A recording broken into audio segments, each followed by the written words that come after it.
እድል ሰጥ ነው አንተ የምትናገረው ነገር ያ የሚተረጉመው ሰው ለእግዚአብሔር ነው የሚተረጉምለት ለጉባኤው ነው የሚተረጉምለት እስቲ ንገረኝ እሱ ኦኬ በጉባኤ መካከል ነው እሱ በጉባኤ መካከል አንተ ዝም ብለህ ስታወራ ሰው መንፈሳዊ ነገር ያልተረዳ ሰው ከውጭ አንተን አይቶ ምን ይላል ይሄ ያበደ ነው ምናም ብሎ ነው የሚለው አይረዳም ለዛ እኮ ነው ጳውሎስ በጉባኤ መካከል ስታወሩ ድምጻችሁን ቀስ ብላችሁ አውሩ ብሎ ያለው ልሳኑ የሚተረጉመው ለእግዚአብሔር ነው ሲጀመር እኮ ልሳን የሚሰጠው እኮ ለግለሰብ ለጉባኤው ነው የሚተረጉመው ንገረኝ ጳውሎስ እኮ እዚህ ክፍል ላይ ቆሮንቶስ ላይ ኮምፔር እያደረገ ያለው ልሳንና ትንቢትን ነው እንትን እያለ ያለው ያውራ የሆነ ነገር ይላል አይደል እሱ ባብሊንግ ይባላል ነክሪ ለቪኒሚን ተራላባሽ ክራባባባ ምሳሌ በለድ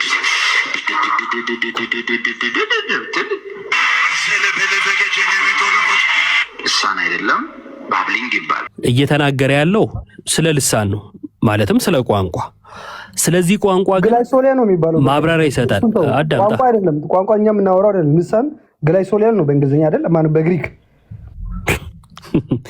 ምን ማለት ነው ቋንቋ አይደለም እኛ የምናወራው ቋንቋ አይደለም ያ እሺ ማን የሚያወራው ቋንቋ ነው ግላይሶሊያ ተብሎ የተባለው እዛ ክፍል ላይ ቋንቋ ነው እዛ በግሪክ እንደዛ ተብሎ እና ምንድነው ሌላ ነገር ስላወራ ምን ማለት ነው አልኩ ተመልሰዋለህ ልሳን ማለት ነው ልሳን ስለ ያው በአማርኛ አቻ ቃሉ ምናልባት እንትን ባይልም ያው ሰው በግሪክ ልሳን ማለት ምን ማለት ነው በአማርኛ ቋንቋ ልሳን ማለት ምን ማለት ነው ቃል እሺ ልሳን ማለት እኮ በግሪክ ቋንቋ እኮ ነው ቋንቋ ለምንድን ነው ቋንቋ አይደለም ማልከኝ እኮ እኔ አሁን እኮ እየተናገርከው ነው የሆነብኝ ልሳን ቋንቋ ነው እኮ ግን ሳሙኤል የሚነገር አይደለም ነው እዛ ቆሮንቶስ ላይ ግላይሶሊያ ተብሎ የተባለው እሺ ቀጥላው አያስቀኝ አይ ቀደም አንዴ ቋንቋ አይደለም ብለህ ተከራከርከኝ አይደለም ቋንቋ አይደለም በግሪኩም እኮ ግላይሶሊያ ነው የሚለው ወዘተ ምናምን ብለህ አልክ ታዲያ ምንድነው ስለ ቆይ አንዴ ወዳጄ ምንድነው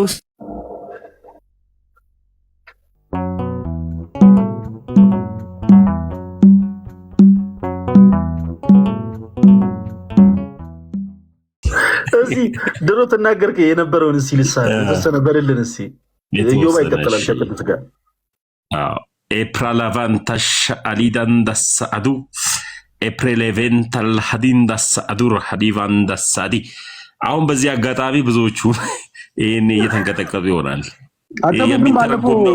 ባለፈው ግን የሆነ ነገር ተናግረህ ነበረ ልሳን እዚህ ኦርቶዶክስ ከመጣ በኋላ ቆይ ትደክመኛለህ ቆይ አይደለም ባለፈው ኦርቶዶክስ ከመጣ በኋላ ልሳን አንዴ ቆይ ላውራ አንዴ ጋብቻ ኦርቶዶክስ ወይ ታሙ ከጨረሰ በኋላ አንተ የምትቀጥለው ችግር የለውም ያወራል ግን የሆነ ችግር አለው ታታወራ ስለሰማው እኮ ነው ቆይ አንተ አታወራም አሁን በኋላ ታወራለህ ታሙ አንድ ጊዜ ፕሊስ አይ እውነት መስማት ፈልጌ ነው ድሮ ተለይ ነበር እና በዚህ አጋጣሚ እኔ የሚተረጉም ነው ይተረጉሙታል ኦኬ አንተ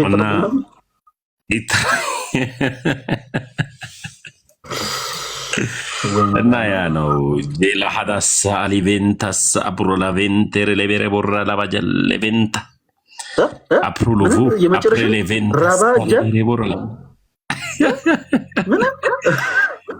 ክራሽ ሌቬንትስ ሌቤሬ ቤሬ ለቦራ ባራ ሌቬንታስ ቶላዳባንዳስ ሌቬ አፕሮሎቮንቶ ሶሎቮር ላባራባራ ለቤሬ ቤሬ ለቦራ ለቤሬ ቤሬ ለቦራ ለቦራ ለቦራ አጥላለ ይሄ ነው ፈለጊ መልሶ ይሄ ሁሉ እና ጥያቄ አለ ይሄ ድሮ ነው ይሄ የኦሪጂናሎቹ ፔንቲዎች ነው እንደ ካልዱሽ አይደለም የሆነ ሰዓት ወደ ኦርቶዶክስ ከመጣው በኋላ ልሳን ጠፋብኝ እሺ እንፈልግልኛ አሸዋ ውስጥ ከሆነ ከጠፋ ፈልገው አሁን ከየት አምጥተው ደንደስ ምናምን የሚል እንትን ይበዛዋል የተሙ እንትና ምንድነው ደንደስ እያልኩ ነው የተሙ ልሳን ስማ ደንደስ የሚለው ሲበዛበት ይሄ ነገር የስጋ ቤት ልሳን ነው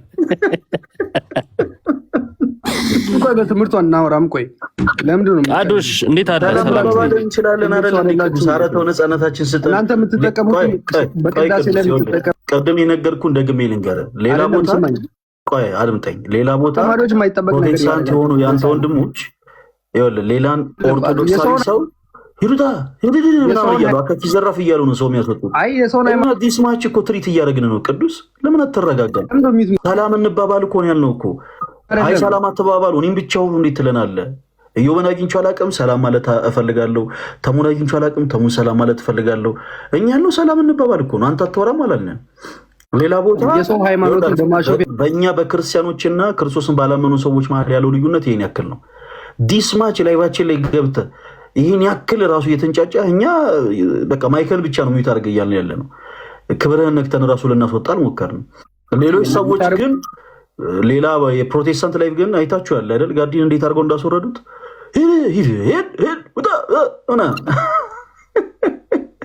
እና ፕሊስ እባክህን ትዕግስታችን አትፈታታ ነው። እዮባ ይቅርታ ካቆምክበት ቀጥል ፕሊስ። እንዴት አለ ወንድማችን? ሰላም አለ? አለን እግዚአብሔር ይመስገን። እንዴት ናችሁ? እግዚአብሔር ይመስገን። እንኳን ደህና መጣ።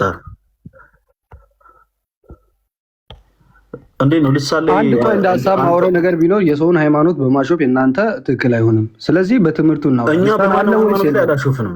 እኛ በማንም ሃይማኖት አላሾፍንም። ተመስገን ያለው ሰዎች ከእናንተ ላይ ደንደስ ይደጋገማል ነው ያለው። አይደለም አይ ተመስገንም ሲጀመር ራሱን ችሎ ይመልስልሃል። ቅዱስ ምን ሆነ ነው እንደሱ አይደለም። ራሱን ችሎ ይመልስልሃል። ለምን ልሳን አለ የለም በሚለው በመጽሐፍ ቅዱስ ለምን አንወያይም? በማስረጃ አለን ብላችሁ ካላችሁ በመጽሐፍ ቅዱስ እንጂ ከዛ ታልፎ እናንተው የምትጠቀሙት በቅዳሴ ስርዓት የሚደረገው ነገር እኔ የሆነ ነገር ባረግ ደስ አይላችሁ ቅዱስ። ስለዚህ ጥሩ አይደለም። በቅዳሴ ስርዓት ምንድን ነው አሁን? ምን በቅዳሴ ስርዓት እንዲባረግ ምናምን አረባ አካካኪ ዘራፉን አቁሞ ማይክን የሚታደርገው ድል እንሰጣለን ታወራናለህ። ማንም እንደዛ አድርጎ ማያውቁም። ግን እናንተ አሁን ቆይ ምንድን ነው ቃዶሽ የፈለግከው? አሁን የተናገርነው ላይ ስህተት አለ? ምንድን ነው ልሳን ብላቸውን ፈለገም ቅድም እያወራ ነበረ። ምን አገባ አንተ? የአንተ ልሳን ነው እንዲ አሁን እኛ ያወራ ነው? አይ እንደዛ እያላችሁ አይደል? የአንተ ልሳን ነው ወይ ጥያቄ ልሳን አለ የለም በሚለው በመጽሐፍ ቅዱስ እንወያይ። ቆይ ስማ፣ እሱ እንወያያለን። አንዴ ቆይ፣ አንደኛ እያሾፋችሁ ላልከው መጀመሪያ እርማት ያስፈልገዋል። ውይይቱ ቀጥሎ የሚመጣ ነው። ያንተ ልሳን ተናግረናል እኛ። አይ እንደዛ አስመስላችሁ አይደል እያሾፋችሁ። በቃ ታዲያ ያንተ ካልሆነ አይመለከትህም ማለት ነው። ያንተ ከሆነ ደግሞ ትተረጉምልናለህ። ያንተ ከሆነ አሁን ተሙ ያለውን ተርጉም። ያንተ ነው እኮ እየነገርኩህ እኮ ነው ነው ወይ ያንተ ነው ወይ? አው የኛን ልሳን አስመስላችሁ እዚህ ያንተ ነው ወይ? ያንተ ነው ወይ ታላችሁ ማለት ነው። ያንተ ነው ወይ? አሾፋችሁ ያሾፋችሁ አይደል? የኛ በቃ ዝም በላ። ምን የምታውቀው ነገር የለም። ዝም በል በቃ። አሁን እሺ፣ የመጀመሪያው ነገር ለምን በትምህርቱ አንወያይም ነው። አሁን እኛ ልሳን አለ ምን ከመጽሐፍ ቅዱስ ምን ጠቅሳችሁ ጥቅሶች ያው በዛ ርዕስ ማይተረው ማይክል ሚዩት ለማድረግ እንገደዳለን። ቅዱስ ለምን መሰለ? ተደማምጠን ነው ሙራት ያለብን። ማለት ከዚህ በኋላ ባሉት ሰዓቶች ላይ ስሜትን ማትቆጣጠር ከሆነ ማይክን እየከፈትክ ዝም ብለህ የምትወጪው ከሆነ እንደው በጣም እንጋጫለን። እንደዛ ነው የሚሆነው። እሺ፣ በልሳን ዙሪያ በደንብ ታይም ሰተን እናወራለን። ከዛ በፊት የኔ ተወዳጆች ውይይታችን እንዳይቋረጥ ሁላችሁም በደንብ ኮፒ ሊንክ አድርጉ። እሺ፣ ሁላችሁም በደንብ ኮፒ ሊንክ አድርጉ እና ደግሞ ገብታችሁ ማውራት መወያየት የምትፈልጉ ፕሮቴስታንት የሆናችሁ ቶች ወንድሞች ቤቱ ለእናንተ ክፍት ነው። ገብታችሁ ከኛ ጋር ማውራት ትችላላችሁ። እዮባ ከቅዱስ ጋር ቀጥሉ። እሺ፣ ይሰማሉ። ኔትወርክ አስወጣኝና ራሴን እያወራው ውጭ ያገኘሁት። እሺ፣ ማይተረጎም ልሳን አለ ቃዶስ ባይዘዊ ከውይይቱ መጨረሻ ላይ መቼለታ ነው አንድ ጳጳስ ስም ጠርተ ቅባት ናቸው ብለህ ተናግረሃል። ለእሱ ማስረጃ ጠይቃለሁ። አሁን ቤቱን ላለመረበሽ ነው። ከውይይቱ በኋላ እሱን ማስረጃ ጠይቃለሁ እንዳረሰ። ችግር የለውም። እሱ በኋላ እናወራበታለን። በኋላ እናወራበታለን። የማይተረጉም ልሳን አለ? አይ ልሳን በመጽሐፍ ቅዱስ ብዙ አይነት ልሳን አለ። አዎ ማይተረጉም ልሳን አለ ወይ ነው? ስንት ልሳን አለ አላልኩም። አስተርጓሚ ካለ ማይተረጉም የለም። ያው አስተርጓሚ ካለ አው አይተረጉምም ነው። እስቲ ማይተረጉም ልሳን አሳየኝ ከመጽሐፍ ቅዱስ። ማይተረጎም ልሳን አሁን ለምሳሌ በቆሮንቶስ ቤተክርስቲያን የተነገረው ልሳን እሱ አውጣውና ቆሮንቶስ መጽሐፍን እናንብበው። የቱ ጋር ማይተረጎም ልሳን አለ እንደሚል አሳይ። ኦኬ ቆሮንቶስ ምዕራፍ 14 ያለው ላውጣለ ችግር የለው። አንደኛ ቆሮንቶስ ምዕራፍ 14 ከቁጥር 1 ጀምሮ ያለው ላንብብልህ። ከቁጥር 1 ጀምሮ እንድታነበው ሳይሆን ማይተረጎም ልሳን ቁጥር ስንት ላይ ነው የተባለው? ይሄ አይተረጎም የተባለው ኦኬ ልሳን አስተርጓሚ ከሌለ አይተረጎምም እኮ ነው ያልኩት። አስተርጓሚ ካለ አስተርጓሚ ላይ አይመሰረትም። ልሳን ይተረጎማል አይተረጎም የሚለው አለ የለም ላይ አይመሰረትም። ለምሳሌ ቋንቋ የሚነገር ነው ወይ ከተባለ የሚናገሩ ከሌሉ አይነገርም ማለት ነው አይባልም። አሁን የተጠየቀው ልሳኑ ላይ ነው፣ የልሳን ምንነት ላይ ነው እያወራን ያለ ነው እንጂ ተርጓሚ አለ የለም ምናምን አይደለም። ማይተረጎም ልሳን አለ ወይስ የለም ነው። ኦኬ በመጽሐፍ ቅዱስ ላይ ስንመለከት ሁለት አይነት ልሳን እንዳለ በግልጽ አድርጎ ያስቀምጣል ሐዋርያ ጳውሎስም። በሐዋርያ ስራ ላይም ያለው ልሳንና በቆሮንቶስ ላይ ያለው ልሳን አንድ እንዳልሆነም እንመለከታለን። እንዴት ነው? ጥያቄ እኔ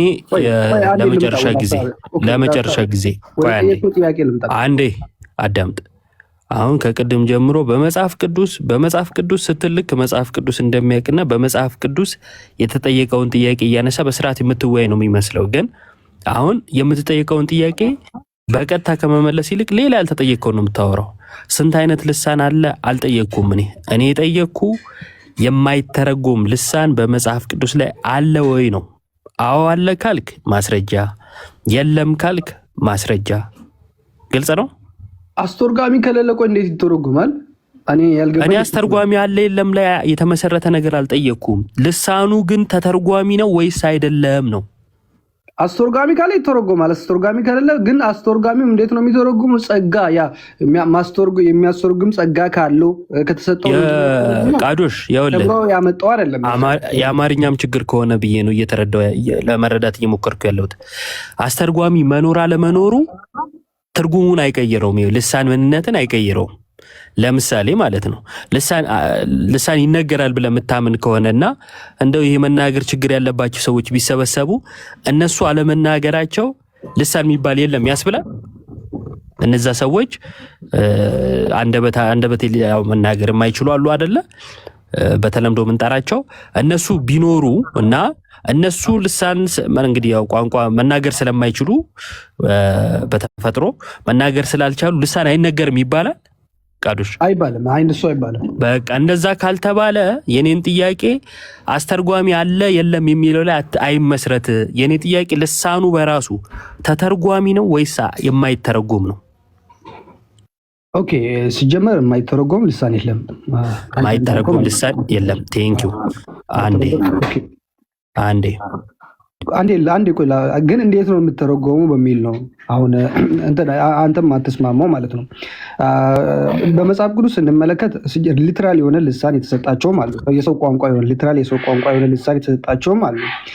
የሰው ቋንቋ ያልሆነ ከሰው ጋር እርስ በርስ የሚነጋገሩበት ቋንቋ ያልሆነም ልሳን አለ። ከሰው ጋር የምትነጋገርበት ያልሆነውን ቋንቋ ሳይ ለምሳሌ አሁን በቆሮንቶስ ቤተክርስቲያን ላይ የተሰጠ ልሳን ለቤተክርስቲያን እግዚአብሔር እንድትታነጽ የሰጠው ልሳን እሱ የሚተረጎም ልሳን አይደለም። ሊትራሊ የሰው ቋንቋ ያልሆነ ልሳን ነው። ኦኬ አውጥቻለሁ፣ ችግር የለውም አውጥቻለሁ። ቁጥር ስንት ላይ? ኦኬ ቁጥር ከአንድ እስከ ያው እስከ ታች ያለው ማንበብ ይችላል። አይ ከአንድ እስከ ታችማ እናነብ። ከሁለት ያለው ዋናው ፖይንቱ ላይ ኦኬ ቁጥር ሁለት ላንብብ፣ ችግር የለውም። እሺ ቁጥር ሁለት ላይ ምን ይላል? በልሳን የሚናገርስ ለእግዚአብሔር እንጂ ለሰው አይናገርም ይላል። አየህ የሚያስተውለው የለምና በመንፈስ ግን ምስጢርን ይናገራል ይላል። ሐዋርያ ስራ ሌላ ነው። አንዴ እዚህ ጋር በልሳን የሚናገር ለእግዚአብሔር እንጂ ለሰው አይናገርም ይላል አይደለ? ለእግዚአብሔር የሚናገረው ያ ሰው የሚናገረውን ያውቀዋል ወይስ አያውቀውም? ኦኬ ያ ቋንቋውን ትርጉሙን ሊያውቅም ይችላል። ትርጉሙ ከተሰጠው ያውቃል። ትርጉሙም ካልተሰጠው እንዴት ያውቃል? የሚናገረው ካላወቀ ምን ብሎ ነው ለእግዚአብሔር የሚናገረው? በአእምሮ አይደለም የሚያወራው። ካላወቀ የሚናገረውን ካላወቀ ለእግዚአብሔር ምን ብሎ ነው የሚያወራው? ኦኬ አሪፍ ጥያቄ ነው ጠየቀኝ። ካላወቀ ብለህ ላልከው ነገር አየ እዚህ ክፍል ላይ የተጠቀሰው ልሳን ከአእምሮ የሚወራ ልሳን አይደለም። ቋንቋኛ ከአእምሮአችን የምናወጣው ነገር አይደለም። ከመንፈሳችን ከእግዚአብሔር ጋር ኮኔክት የምናደርግበት ቋንቋ ነው እንጂ ከእግዚአብሔር ጋር የምንነጋገርበት ቋንቋ እግዚአብሔር እኛ እንድንታነጽበት የሰጠን ቋንቋ ነው እንጂ ሊትራሊ የሰው ቋንቋ አይደለም። እዚህ ክፍል ላይ ሊትራሊ የሰው ቋንቋ ካልሆነ ተናጋሪ ሰው አይደል እንዴ? የሰው ቋንቋ ካልሆነ የምን ቋንቋ ነው የሚናገረው ሰው? ለሰው ቋንቋ ሴንስ ደግሞ ምንድን ነው? ኦኬ አይደለም። ቆይ የሰው ቋንቋ ለማለት የፈለኩት እንዴት ነው መሰለ? አይደለም ብዬ ለማለት የፈለኩት አሁን ለምሳሌ እርስ በርስ እኛ ከአንተ ጋር አሁን በአማርኛ አይደል የምንነጋገረው? እንደዛ የምንነጋገርበት ቋንቋ አይደለም። እኛ አሁን ተምረን ነው ያገኘነው ያን ቋንቋ አይደል? ይሄ ደግሞ እርስ በርስ የምንነጋገርበት ሳይሆን እግዚአብሔር የሚሰጥ ለቤተክርስቲያን ራሷ እንድታነጽበት እግዚአብሔር የሚሰጠው ቋንቋ ነው እንጂ እርስ በርስ የምንነጋገርበት አይደለም ለማለት ነው። እሺ እርስ በርስ የምትነጋገርበት ካልሆነ አንተ እግዚአብሔር ጋር ስትነጋገር የምትናገረውን ካላወቅ ምን እያልክ ነው የምትናገረው እግዚአብሔርን? እሱን እኮ ነው የምልህ። በመንፈስ ነው የምትነጋገሩ ከእግዚአብሔር ጋር። በምንድን ነው የሚለው ምንድን ነው የምትናገረው የሚለውን አይቀይረውም። ቃዶሽ በምንድን ነው የሚል አይደለም ጥያቄው። በመንፈስ ነው በስጋ ነው የሚለው መልስ ምንድን ነው የምትናገረው የሚለውን አይቀይረውም። የኔ ንግግር ወይም የኔ ጥያቄ ምንድን ነው? ለምሳሌ እኔ አሁን እያወራ ያለሁትን ቋንቋ ወይም አሁን የምናገረውን ነገር ማላቀው ከሆነ ወደ ፈለገ እያወራው ወይም ፈለገን እያናገርኩት ምን እያወራሁት እንደሆነ ያላቅም፣ ግን እሱን እያናገርኩት ነው እንበል። ልስደበው ልመርቀው ማላቅ ከሆነ ምን ብዬ ነው ማወራው እንደማለት ነው። እኔ ጥያቄ እግዚአብሔር ጋር እነጋገርበታለሁ አልክ፣ ታውቀዋለህ ወይ ስለ አላቅም አልክ። ማታውቀው ከሆነ እግዚአብሔርን እየሰደብከው ይሁን እያመሰገንከው ይሁን ማታውቅ ከሆነ ምንድን ነው የምታወራው ነው ጥያቄው። ኦኬ አሁን ማታውቀው ከሆነ ብለም ላልከው ነገር ሲጀመር አሁን በመንፈሴ እኮ ነው እያወራሁ ያለሁት። ሲጀመር አላቅም። ትርጉሙ ከተሰጠኝ ቆይ አንዴ አልጨረስኩም። ምናልባት ትርጉሙ ከተሰጠኝ ትርጉሙን ላቅ እችላለሁ። ትርጉሙ ካልተሰጠኝ እንዴት ማወቅ እችላለሁ? ጳውሎስም እኮ ብሏል እዚህ ቆሮንቶስ ላይ ከታች ስትመለከት ምን ይላል? ትርጉም ካልተሰጣችሁ ትርጉም እንዲሰጣችሁ ጸልዩ ነው ብሎ ያለው።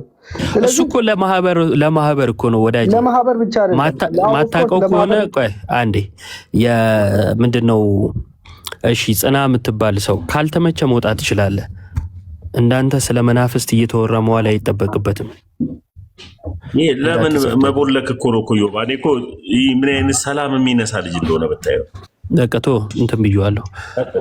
ማን ነው እና አይቶ በቃ እና የኔ እንትን ምንድነው መሰለ የምትናገረውን ነገር ማታውቀው ከሆነ ከጠየቀኝ በኋላ እኔም ጠይቃለሁ። ችግር የለውም። ልሳንን በተመለከተ ማለት ነው። እሺ የምትናገረው እሺ ምንድነው የምትናገረው የሚለው ማታውቅ ከሆነ አንተ እግዚአብሔርን ምን እያልከው ነው እንጂ ጥያቄ ለማህበር አሁን መጽሐፉ ምን እያለ እንደሆነ ፕላስ ደግሞ በፕሮቴስታንቱ ምን ይታመናል የሚለውን የተረዳው አልመሰለኝም። ተርጉም ያስፈልጋል የሚባለው ለማህበሩ ነው። እሺ ተርጓሚ ከሌለ በማህበር መካከል ስትናገር እብድ ነው ይሉሃል የሚለው ጳውሎስ ለማህበሩ የምትናገር ከሆነ ጳራራም ጨራራም እያልክ ስታወራ ያ ጳራራም ጨራራም ካልተተረጎመ ህዝቡ ጋር ምን አይነት መልእክት ሊያመጣ ይችላል? ይሄ ሰው እብድ ነው ሊያስብል ይችላል ነው ጳውሎስ እያለ ያለው። አሁን ስላንተ ስለ ግለሰቡ እየጠየቅኩ ለማህበሩ ስለሚነገር ነገር ለማውራት ትሞክራለህ። ይህኔ ጥያቄ በአጭሩ እግዚአብሔርን ስታናገር የምትናገረው ነገር ምን እንደሆነ ማታውቅ ከሆነ እየሰደብኪውን እያመሰገንክ በምን አውቀ ነው የምታወራው እግዚአብሔርን ነው ጥያቄ። ኦኬ እንደዛ ብለህ ለጠየቅከው አሁን ጳውሎስም ከታች በኩል ያለው ነገር አለ። ለምሳሌ ከቆሮንቶስ ምዕራፍ 14 ከቁጥር 7 ምን ይላል? አንተ መልካም ታመሰግናለህ፣ ሌላው ግን አይታነጽበትም ይላል። ከሁላችሁም ይልቅ በልሳኖች እናገራለሁ፣ እግዚአብሔርን አመሰግናለሁ። ነገር ግን ሌሎችን ደግሞ አስተምር ዘንድ በማህበር እልፍ ቃላት በልሳን ከመናገር ይልቅ እልፍ ቃላት በልሳን ከመናገር ይልቅ 5 ቃላት በአእምሮዬ አምስት ቃላት በአእምሮዬ ልናገር ወዳለሁ። በልሳን ሲጀመር ከአእምሮ አይደለም የሚወራው። አስበሃል አንተ መልካም ነው የምታስበው በልሳን አላሰብኩም። አስበሃል አልከኝ አላሰብኩም። የኔ ጥያቄን መልስልኝ። እሱ እኮ ነው ጳውሎስ ነው እያለ ያለው እኮ። ጥያቄ ከገባ ጥያቄን መልስልኝ። ተረጋኝ። አይ ያልጠየኩ ነው እያወራ ያለው፣ የጠየኩ ሌላ ነው። ካልገባ ጥያቄ አልገባኝም በለኝ። ዝም ብዬ የሰማው የሆነ ጊዜ ነፈገኝ ምናምን እንዳትል ብዬ ነው እንጂ ምንም ከጥያቄ ጋር የሚገናኝ ነገር አይደለም ያወራው። ለመደበቂያ የሆነች ቁጥር አነበብክና እሷ ላይ ነው ጊዜ ማጥፋት የፈለግከው። ተመልከቱ። አንተ ላልከው እኮ አሁን ጥቅስ አመጣሁልህ እኮ አንተ መልካም ነው የምታመሰግነው። ቆይ ጳውሎስ ምን አለ? አንተ መልካም ነው የምታመሰግነው ብሎ ነው ያለው። አየህ። ስለዚህ በልሳን ስትናገር የቱ ጋር ቁጥር ቁጥር ስንት ላይ? 17 እሺ፣ እንዲህ ይላል። እንዲህማ ካልሆነ አንተ በመንፈስ እሺ፣ ከላይ ነው የሚጀምረው 17 እንዴ። ስለዚህ በልሳን የሚናገር እንዲተረጉም ይጸልይ። በልሳን ብጸልይ መንፈሴ ይጸልያል፣ አእምሮዬ ግን ያለ ፍሬ ነው። እንግዲህ ምንድነው? በመንፈስ እጸልያለሁ፣ በአእምሮዬ ደግሞ እጸልያለሁ። በመንፈስ እዘምራለሁ፣ በአእምሮዬ ደግሞ እዘምራለሁ። እንዲህማ ካልሆነ በመንፈስም መዘመር፣ በአእምሮም መዘመር፣ እንደዛ ማለት ነው። እንዲህማ ካልሆነ አንተ በመንፈስ ብትባርክ ባልተማሩ ስፍራ የተቀመጠ የምትለውን ካላወቀ እንዴት አድርጎ ለምስጋና አሜን ይላል? አየ ህዝብ መካከል አሁን ቅድም ተሙ ያለውን አርጋዱ ለአባራጫ ምናምን የሚለውን ማለት ህዝብ መካከል ባልተማሩት ባላወቁት መካከል ብታወራ የምታወራውን ካላወቀ እንዴት አድርጎ ለምስጋና አሜን ይላል? አንተማ አለ መልካም ታመሰግናለህ። ምክንያቱም ያውቀዋል፣ እንዳንተ የማያውቀው አይደለም፣ ያውቀዋል። አንተ አላቅም ስላልክ። እሺ ቆይ አንዴ ከታች በኩል ያለው ነው። እሺ እንደሚያውቅና እንደማያውቅ እናውቃለን። አሁን አንብብ፣ ቀጥል፣ ጎይድ። እሺ እሱን እናወራለን። የቅድሙ ጥያቄ እንዳረሳ። እሺ አንተማ መልካም ታመሰግናለህ፣ ሌላው ግን አይታነጽበትም አለ። ሌላው ምን አይልበትም? አይታነጽበትም። በማህበር መካከል ጳራራም ጨራራም ስትል ማለት ነው። ካልተተረጎመ አይታነጽበትም አለ።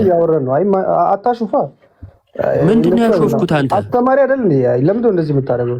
ምንድነው ያሾፍኩት? ያወራን ጳራራ ጨራራ ለምን ትላለህ እንዴ? ምን አገባ ጳራራም ጨራራም ብል? ያንተ አይደለም እኮ። አሁን እኮ በትምህርቱ ያወራን እኮ ነው ያለው። ኦሪጂናል ልበልለትና አንተ ተለለ። ያንተ አይደለም እኮ ነው የማወራው፣ የራሴ ነው። ያንተ አይደለም አይደል? ያንተ ካልሆነ መቆጣት አይጠበቅብህም። አይ እያሾፍኩ ነው። እያሾፍኩ አይደለም፣ ማርያምን እያሾፍኩ አይደለም እንዴ። እየተወያየን እኮ ነው። አንተን እያሾፍክ ያለው እንደው። እሺ አሁን እያሾፍኩ ያለው ዝም ብለህ አዳምጥ፣ እንትኑን አትረብሽ። ከሁላችሁ ይልቅ በልሳኖች እናገራለሁና እግዚአብሔርን አመሰግናለሁ። አየህ ምን እንደሚል የማያውቅ ሆኖ ያመስግን ይሳደብ የማያውቅ ሆኖ አይደለም። አንተ አያውቅም ብለሃል፣ እሱ ግን አመሰግናለሁ። ሶ ለምስጋና ነው ማለት ነው። እሺ ነገር ግን እንግዲህ 17ን አለፍ ነው። የጠየኩን ጥያቄ እስካሁን አላገኘሁትም። ልቀጥል ወይስ ደግሜ ላንብብልህ? ኦኬ አይ አንተ ከአእምሮ ነው እያወራ ያለው ብለህ ነው አላልኩና? አይደለም እኔ አንተ ከአእምሮ ነው ወይ አላልኩም። በቃዶሽ ማይክን አንሳ። አዳታ ስላለ ነው ባንዴ ጫጫታ ቢኖር ጥያቄ እኮ አይቀየርም። ቃዶሽ አለመስማት እንጂ እኮ አመጣሁልህ እኮ አንተ ላልከው ጥያቄ አንተ መልካም ነው የምታመሰግነው። ምክንያቱም አልጠየቅኩም እኔ እሱ እና ምንድነው ያልከኝ? እንደዛም አልጠየቅኩም እኔ የጠየቅኩ እሱን አይደለም። እስቲ አስታውሰኝ። እኔ የጠየቅኩ ከገባ አንተ የጠየቀኝማ በአእምሮ ማን ነው የምታወራውን ካላወቅ እግዚአብሔር እየተሳደብክ እንዳልሆነ በምንድነው የምታውቀው ብለህ ላልከው፣ ጳውሎስም ደግሞ እዚህ ጋር ያለውን ነገር እየነገርኩ ነው። ጳውሎስ ምንድነው ብሎ ያለው? አንተማ መልካም ነው የምታመሰግነው እኮ ነው ያለው። አንተ መልካም ግን ሌሎች አይታነጹበትም። ስለዚህ ጳውሎስማ በማህበር መካከል ስለሚነገረው ነው። እሱን እኮ ነው እያልኩ ያለሁት። እኔ በማህበር መካከል ስለሚነገረው አይደለማ። አንተ እኮ የመለስክልኝ ቅድም በማህበር ስለሚነገረው ሳይሆን ቁጥር 2ን አንብበ ከእግዚአብሔር ጋር ይነጋገርበታል ነው ያልከኝ። ከእግዚአብሔር ጋር ስትነጋገር ነው። እኔ ማህበር ላይ ስላለው አልጠየቅኩም። ኦኬ ስለዚህ ልሳን እኮ አሁን ለግለሰብ እኮ ለራሱ ለግለሰብ ጥቅም እኮ ነው እየተሰጠ ያለው። እኔ ለማጥቅም ነው ማላልኩም። ይኸውልህ እንዳልገባህ የሚታወቀው በዚህ ነው። ይኸውልህ ቁጥር 2 ላይ ምን አልከኝ መሰለህ? አሁን አልተመለሰም። ሲጀምር አንድ አዳምጥ መቼም እንደማትል አውቃለሁ ነው፣ ግን እኔ ልጠይቅህ። አዳምጥ አዳምጥ እባክህ ጠይቀኝ አላልክ? ልጠይቅህ አዳምጥ። ቃዶሽ የት ነው አንጠልጥለህ የምትሮጠው? መጨረስኩኝ ገና። ያው ሁላችሁም ስሙ በደንብ። ቁጥር 2ን አነበበ። ምን አለ? ቁጥር 2 በልሳን የሚናገርስ ለእግዚአብሔር እንጂ ለሰው አይናገርም ይላል። ስለዚህ በልሳን የሚናገር ሰው ለእግዚአብሔር ነው፣ ለሰው አይደለም የሚናገረው አለ። እሺ ያልኩት ለሰው ማይናገረው ከሆነና ከእግዚአብሔር ጋር ብቻ የሚነጋገርበት ከሆነ ታውቀዋለህ ወይ አልኩት። አላውቀውም ምን እንደምል አለ። ምን እንደምትል ማታክ ከሆነ እየሰደብኩን እያመሰገንክ በምን ልታቅ ትችላለህ ስለው ጳውሎስ ስለ ማህበር ያወራውን አመጣ ማለት ነው። ጳውሎስ ያለው ምንድነው? በማህበር መካከል ማይተረጎም ከሆነ የሚሰማው ሰው እንዴት አድርጎ ለምስጋና አሜን ይላል? ምክንያቱም አያውቀውም ይላል የሚለውን አመጣ። አልጠየቅኩም እኔ ስለ ህዝብ መካከል፣ ምክንያቱም ከጅምሩ ለሰው አይነገርም እኮ ለእግዚአብሔር ብቻ ነው ብለህ ራስህ ስላወራህ ማለት ነው። ስለዚህ ክፍሉን አስማምቶ የማወቁ ጉዳይ የሆነ እንትን የጎደለ ይመስለኛል። እሺ እንዲህ የሚል ቃል አለ በዓለም ላይ ይላል ቁጥር 10 ላይ በዓለም ላይ ምናልባት ቁጥር የሌለው የቋንቋ አይነት ይኖራል፣ ቋንቋ የሌለው ህዝብ ግን የለም። ቋንቋ የሰው ቋንቋ ነው። በቃ ቋንቋ ማለት በራሱ ሲጀመር ልሳን ማለት ቋንቋ ነው። ቋንቋ ደግሞ የሰው መግባቢያ መነጋገሪያ ነው። ከዛ ምን አለ? ብዙ ቁጥር በዓለም ላይ ቁጥር የሌለው ቋንቋ አይነት ይኖራል፣ ቋንቋ የሌለው ህዝብ ግን የለም አለና እንግዲህ የቋንቋውን ፍቺ ባላውቅ ለሚናገረው እንግዳ እሆናለሁ። እንግዲህ የቋንቋውን ፍቺ ባላውቅ ለሚናገረው እንግዳ እሆናለሁ። ፍቹን ካላወቅኩት ለሚናገረው ሰው እኔ እንግዳ ሆነበታለሁ። ለምሳሌ እዚህ ጋር ቃዶሽ እያወራ ያለው ለኔ ማይገባኝ ከሆነ እኔ እንግዳ ነው የምሆነው። ምክንያቱም እሱ የሚያወራው እየገባኝ ስላልሆነ ልንግባባ አንችልም ማለት ነው። የሚናገረውም ራሱ ደግሞ ለኔ እንግዳ ይሆንብኛል፣ አንግባባም እያለ ነው። ስለዚህ ተርጓሚ ያስፈልጋል። የሚተረጎም ከሆነ ደግሞ መግባቢያ ቋንቋ ነው። ተተርጉሞ ለሰው የምትነግረው ከሆነ የምትግባባበት ነው እንጂ የምትወዛገብበት ሊሆን በፍጹም አይችልም ማለት ነው። አለውኝ ጋይስ ኦኬ አለ ችግር የለውም። የፈለገ ኦኬ አለ አሁን ላልኩ ምስል እንትን እያለብኝ ነው። እሰማለሁ ስታውት ትሰማለህ? አንዴ ላውራሽ። ቆይ የኔ ምስል ምን ሆነ ብየው ኔትወርኩ ይምጣ አንድ ጊዜ ካዱሽ፣ ከዛ በኋላ ትቀጥላላችሁ። አይ እሱ ባወራው ነገር አሁን ማይክል ሚት አድርገው ቅዱስ እሱ እስኪመጣ ድረስ አንተ ስነ ስርዓት ይኖር 10 ጊዜ አይነገር። እኛ እኮ በነገራችን ላይ ቀጥ በል ማይክል ሚት አድርገው። ተረጋጋ እንጂ ምን ሆነ ነው? ከሱ ጋር ነው አልስተወረ የነበረው። ስለዚህ እሱ ይምጣ። አዎ እኮ እሱ ባወራው ነው ያሳብ ማይክል ሚት አድርገው። እሱ ሲመጣ ነው ማይክል ሚት አድርገው። አንተ ለምንድን ኦኬ እሺ መጥቷል። ያው እሱ ምን አይነት እሺ ተመለስኩኝ። አዎ ተመለሰ። ይቅርታ በጣም ኔትወርክ እንትን እያስወጣኝ ነው። እሺ ምኑ ጋር ነበርኩኝ? 11%። ስለዚህ በልሳን የሚናገረው እንዲህ አይደለም። ፍቺውን ባላውቅ ቁጥር 11 ላይ ፍቺውን እንግዲህ የቋንቋውን ፍቺ ባላውቅ ለሚናገረው እንግዳ ሆናለሁ፣ የሚናገረውም ለኔ እንግዳ ይሆናል። ካልተግባባን ተናጋሪው ዲዮባዲ ሶልካውን እየተቆራረጠ ነው። ግን እየጨቆንከኝ ነው ፈለገ። እሱ ባወራው እኔ ማሳብ ሰጥ ምን ይመስላል? አሁን እንኳን ተጨንቆንክ ያንተ ልጆች የነጻነት ቀንን ያከብሩልሃል። መጨቆንን እያስታወሱ አሁን ማይክል ሚት አንተ ምን ጣሊያን እንደ በጭቆና ገብተህ ጥቁሮች ጋር እንደገና በጭቆና የምትወጣው ስሜ ተው። አይ አንተ ተው። አንተ ዝሙት አድርገህ ብትቀመጥ ይሻላል። አለበለዚያ ዝሙት አድርገህ አይ አለበለዚያ አስጨንቃለሁ። ኢየሱስ ክርስቶስ ልጠይቅህ ወገው ለምን አድርገህ ብትቀመጥ? አይ ሚውት አድርገህ ተቀመጥ፣ አለበለዚያ አስጨንቃለሁ በጥያቄ። እሺ ውይ አስጨናቂ ትቻለሁ። በቃ ሚውት አደርጋለሁ። ቀጥሉ። እውቀት ካላቸው ጋር ላውራ እስኪ። ተማር ዝም ብለህ ቁጭ ብለህ ሚውት አድርገህ። እሺ እንደዚህ አይነት ንግግር እንድትናገር አንፈቅድልህም ቅዱስ። ይሄ ቤት የክርስቲያኖች ቤት ነው እና እኛ ተቀምጠን እኛንም ሌሎችንም ወንድሞች የማይሆኑ ጸያፍ ነገሮች እንድትናገር አልፈቅድልህም። ከዚህም በፊት እኔ እናንተ በሆነ ጉዳይ ላይ አውርተናል። ታውቃለህ አይደለ ቅዱስ? የተለያዩ ሀሳቦችን ስናወራ ጆሮውን የሚቆረቆሩ የማይመቹን ነገሮች ልንናገር እንችላለን። የምናወራው ግን በሀሳብ ደረጃ ነው። እዚህ ጋር የምንገባው ልንጋጭ ልንጣል አይደለም። ስለዚህ ፕሊስ ይሆናል ቢ ፖላይት ሆነ ብታወራ ጥሩ ነው እና እንዲህ ተመስገን እንድትናገር እኔ ፐርሰናሊ አልፈቅድልህም። አልፈቅድልህም። አሁን ተመስገንን ይቅርታ በለውና እንቀጥል። አይ ችግር የለውም አልለውም። እሱን መጀመሪያ ይቅርታ አይልም እሱ ይቅርታ አይልም። ምንም ነገር አላለህም። አንተን አፍህን ጀስት በማይሆን መልኩ ከፍተህ እውቀት ካላችሁ ጋር ላወራ አንተ ዛት በለ ማይክን ሚውት አድርግ ምናምን የማይሆኑ የፐርሰናል የሆነ ነገር የተናገርከው ከሰው ጋር ያወራ ለምን ሚውት አድርጎ ይገባል እኮ ይቀበል። አንተ ይኸውልህ መንፈሳዊ ሰውን አይደለ? ይቅርታ በለውና እንቀጥል። እሺ ይቅርታ ስሙን ጠርተህ ነው እንደሱ ሳይሆን ወንድሜ ተሙ ያውን በቃ ይቅርታ ምናምን በለው። ከዛኛ እንቀጥል። በቃ ፖላይት ሆነን እናወራ። ያው እሺ እንደዛ ስለሆነ እሺ ይቅርታ አድርግልኝ ተሙ። ስሙን ጠርተህ ነው ወንድሜ ተሙ ወንድምህ እኮ ነው። እንዲሁም በቁልምጫ ስም ጠራሁት። ችግር የለውም። እኔ ይቅርታ አድርጌልሃለሁ እንዲለው ፈልጌ ነው በለው። ቅዱስ እሺ ወንድሜ ተሙዬ ብለህ ጠራው። እሺ ወንድም ተሙዬ ብዬዋለሁ። እንግዲህ በቃ ጎበዝ ልጅ እዮባ አለ አሁን አለው ኔትወርክ ትንሽ ሰፈር እኮ ብትቀይር ይሻላል እኮ እኔ እኮ አፉ በሉኝ መከርኩህ አልሰማልክ ዋናቸውና በቃ ይቅር ብለናል። ምንም ችግር የለም። ምን ማን ይዞብኝ የመጣው ነው በመድኃኔ ዓለም ውጣ እዚህ ያለው እና ተመስገን። አንተ አይደል እኔ እዚህ ጋር አንተን ይቅርታ ስላለሁ አንተ ጭራሽ ባላንጤን ይዘብኝ ትመጣለህ አይደል? እግዚአብሔር ስልክ ቀምቶኝ ነው እኮ እኔ አንተን እዚህ ጋር ይቅርታ እያስባልኩ አይደል እንዴ? አንተ እንዴት እኔ ጭራሽ ታስጠጋኝ? ይቅርታ ፈለገ ይቅርታ አድርጌልሃለሁ መምህር ፈለገ ዲያቆን ይቅርታ አድርጌልሃለሁ። እኔ እዚህ ጋር በጣም ማወራው ነገር አለ ማድረግ አልፈልግም። እናወራለን። ኢዮብ የሚባል ሰውን ግን ይቅርታ ማለት አልፈልግም ከነጭራሹ። ድርሻቸው አለመኖር ነው ብሎ ከምድረ ገጽ ያጠፋኝ ሰው እንዴት ነህ? ኢዮብ ተው እንዳንተ አጥንቴን የሰበረው ሰው የለም።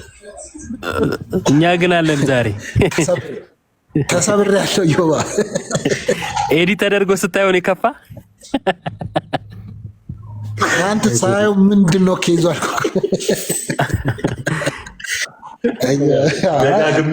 ኢዮብ ይችላል በቃ እኔ ይችላል። እንዲህ ለኤዲት አመቻችተን ነው እኛ ምን ጠይቀው። የመጽሐፍ ቅዱስ ጥናት ላይ ናችሁ እንዴ? ተሙና ፓስተር ሶፊ የመጽሐፍ ቅዱስ ጥናት ላይ ናችሁ ወይስ ምንድን ያገናኛችሁ? አልገባንም። ጌታ ይባረክ። ኦፍ ኮርስ ምክንያቱም እኛ በክርስቶስ አንድ ነን። ምን ስንት ናችሁ ብዬ አልጠየቅኳችሁ። ምን እያረጋችሁ ያላችሁበት ቦታ ያስተጋባል። ምን እያረጋችሁ ነው ማለት ሌላ ሰው አለ አጠገባችሁ ወይስ ብቻችሁን ናችሁ? 8 ሰው አለ። ጉባኤ ላይ ነን። የእናንተ ጉባኤ 8 ደረሰ? ዝጋና ና ሶፊ ግን አንተ ከሱ ጋር ሆነ ነው በልሳን እንደዚህ የሚቀልደው? አንተ ጋር ቁጭ ማን ነው? እኔ አልሰማም። ምን ያው ነው የመጣው? ማን ነው በልሳን የቀለደው? ንገረኝ። ቅድም እየቀለደ ነበር። በልሳን ምን ብለህ ነው? ኖ ልሳን እኮ ታዲያ አጠገቡ ሆኖ ሶፊ በቦክስ አይሄድበት። የምን ማስፈራራት ነው?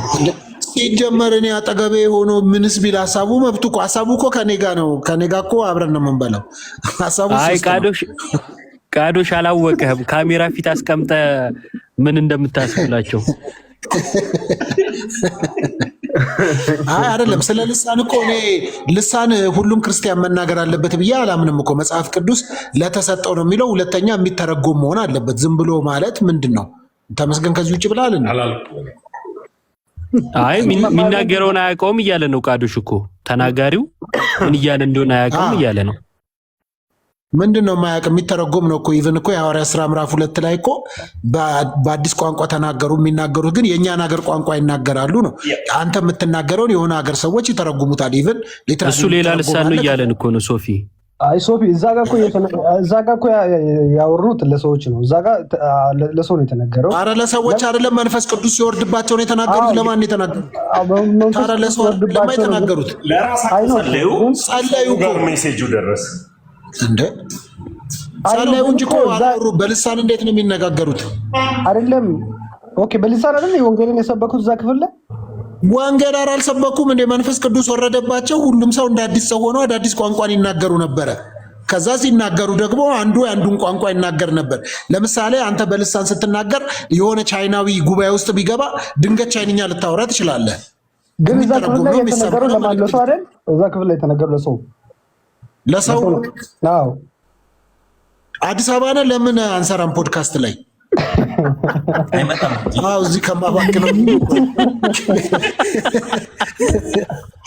እዚህ ከሚባክነው ሶፊ ግን ጌታ ነኝታ አየቀለለ ነው። ይመች እንዴት ወደ ቢዝነስ መቀየር እንዳለበት ያውቃል። እንትኑ ከዙ እዚህ ከሚባክን እኮ ነው።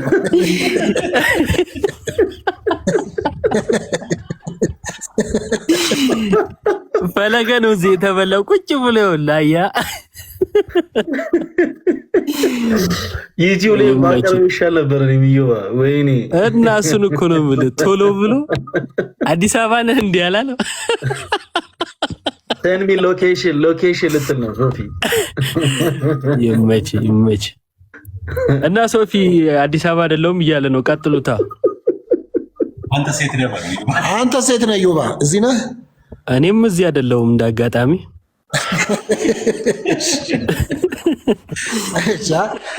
ዞሮ ግን ልሳን አንዱ ይናገራል፣ አንዱ ይተረጉማል።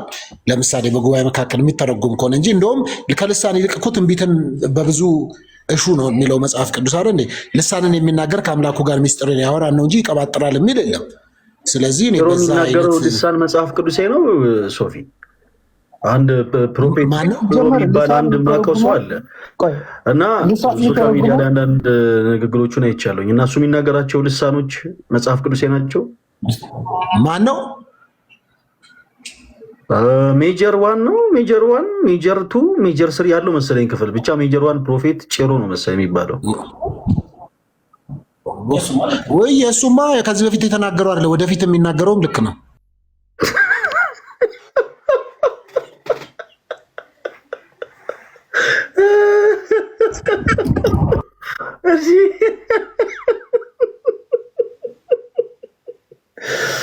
አይ መድኃኒዓለም ይሄ ነው ምስክርነት ማለት። ሶፊ መጋጨት የሌለበትን ቦታ እኮ በጣም እኮ የሚያከብረው።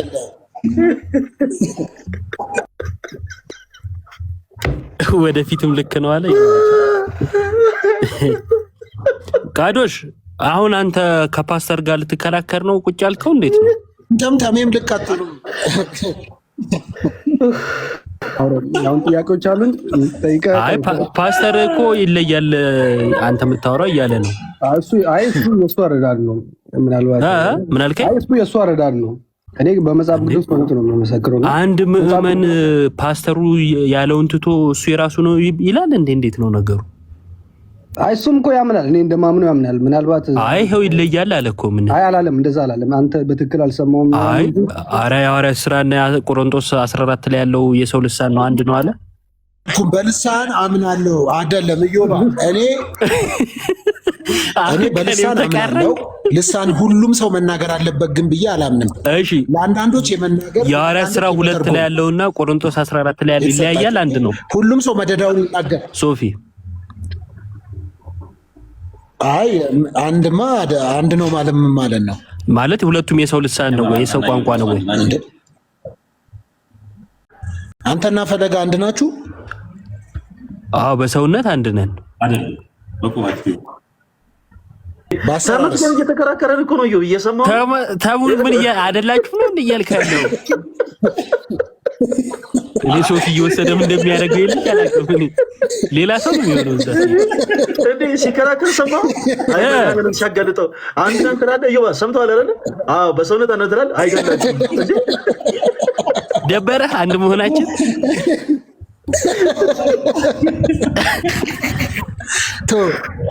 እሺ ሐሳቤ ምን መሰለ ሶፊ፣ ቆሮንቶስ 14 ላይ ያለውና ሐዋርያት ሥራ 2 ላይ ያለው ሁለቱም የሰው ልሳን ነው ወይ የሰው ቋንቋ ነው ወይ? አይ አይደለም። አንደኛ ነገር እዚህ ጋር የተናገሩት ሊትራሊ የሚተረጎም ነው። የቆሮንቶስ 14 ላይ እንግዲህ እንዳልከው መጽሐፍ ቅዱስ እኮ በሁለት ነገር ለአንዱ የመተርጎምን ለአንዱ ደግሞ የመናገርን ነው አይደል የሚሰጠው እንጂ መደዳውን ዝም ብለህ ፓርክ እንደገባ ጽድ እኩል አትከረከምም። ገባ? አንዱ ይናገራል፣ አንዱ ይተረጉም። የማይተረጎም ከሆነ ትርጉም የሌለው ከሆነ ምንም እርባና ቢስ ነው። ስለዚህ ቋንቋው ተተርጓሚ ነው። የትም ይሁን የትም ቋንቋው ግን ተተርጓሚ ነው። የሚተረጎም ነው። ምንም ሊትራሊ ሐዋርያ ሥራ ምዕራፍ 2 እኮ አውዱንም አይተህ አንብበህ የምትረዳው ነው። ሰው ፍታልኝ እንኳን አትልም። ራስህ አንድ ማንበብ የሚችል አማርኛ ማንበብ የሚችል ስለምን እያወራ እንደሆነ ምንም መጽሐፍ ቅዱስ እውቀት የሌለው ሰው እንኳን መረዳት የሚችለው በጣም ሲምፕል ተደርጎ በግልጽ የተጻፈ ነገር ነው። ሐዋርያ ሥራ ምዕራፍ 2 ላይ መንፈስ ቅዱስ በመጣ ጊዜ ያወሩ ነበር፣ የተለያየ ቋንቋ ይናገሩ ነበር። እነዚህ ሰዎች እንዴት ነው የሀገራችንን ቋንቋ ሊናገሩ ይቻሉት? ኢቭን ያልተማሩ እንደሆኑ ይናገራል፣ ያወራል በግልጽና። ስለዚህ ምንም እኔ በዚህ ላይ አቋሜ ይሄ ነው እና ሁሉም ሰው ልሳንም መናገር ይችላል። ይሄ እጅ ላይ ግንባር ተይዞ አውራው በለው እንደሚባለው የሚባል ነገር የለም። እንደሱ እሱ የቤት ጉዳይ ነው፣ እናንተ ቤት ጉዳይ ነውና የውስጥ ጉዳዩን ትተ ነው የሐዋርያ ሥራ 2 ላይ ያለው እናንተ እኔ ምንም የት ነው የኛ ቤት ታውቀዋለህ? የፕሮቴስታንቱ ማለት ነው። እዛው ተጭኖ አውራ የሚባለው እዛው ነው በሚለው ነው። እሺ ችግር የለውም፣ እዛው አለ ያለህበት አለ። ዞሮ ያው የሐዋርያ ሥራ ምዕራፍ 2 ላይ ያለው ልሳን አሁን ሰዎቹ የገዛ ቋንቋችንን ብለዋቸዋል። ለተናጋሪዎቹ አዲስ ነው አይደለም? ሶፊ ሚዩት ነው እያወራ ከሆነ እሺ፣ ቴንክ ዩ ገባኝ። ለተናጋሪዎቹ አዲስ ነው። ወደ የቆሮንቶስ 14 ስንመጣ የሚተረጎመው ልሳን ለተናጋሪው አዲስ ነው አይደለም? ኦፍ ኮርስ አዲስ ነው እንጂ ስንት አዲስ ልሳን ይገለጥለታል አንድ ሰው?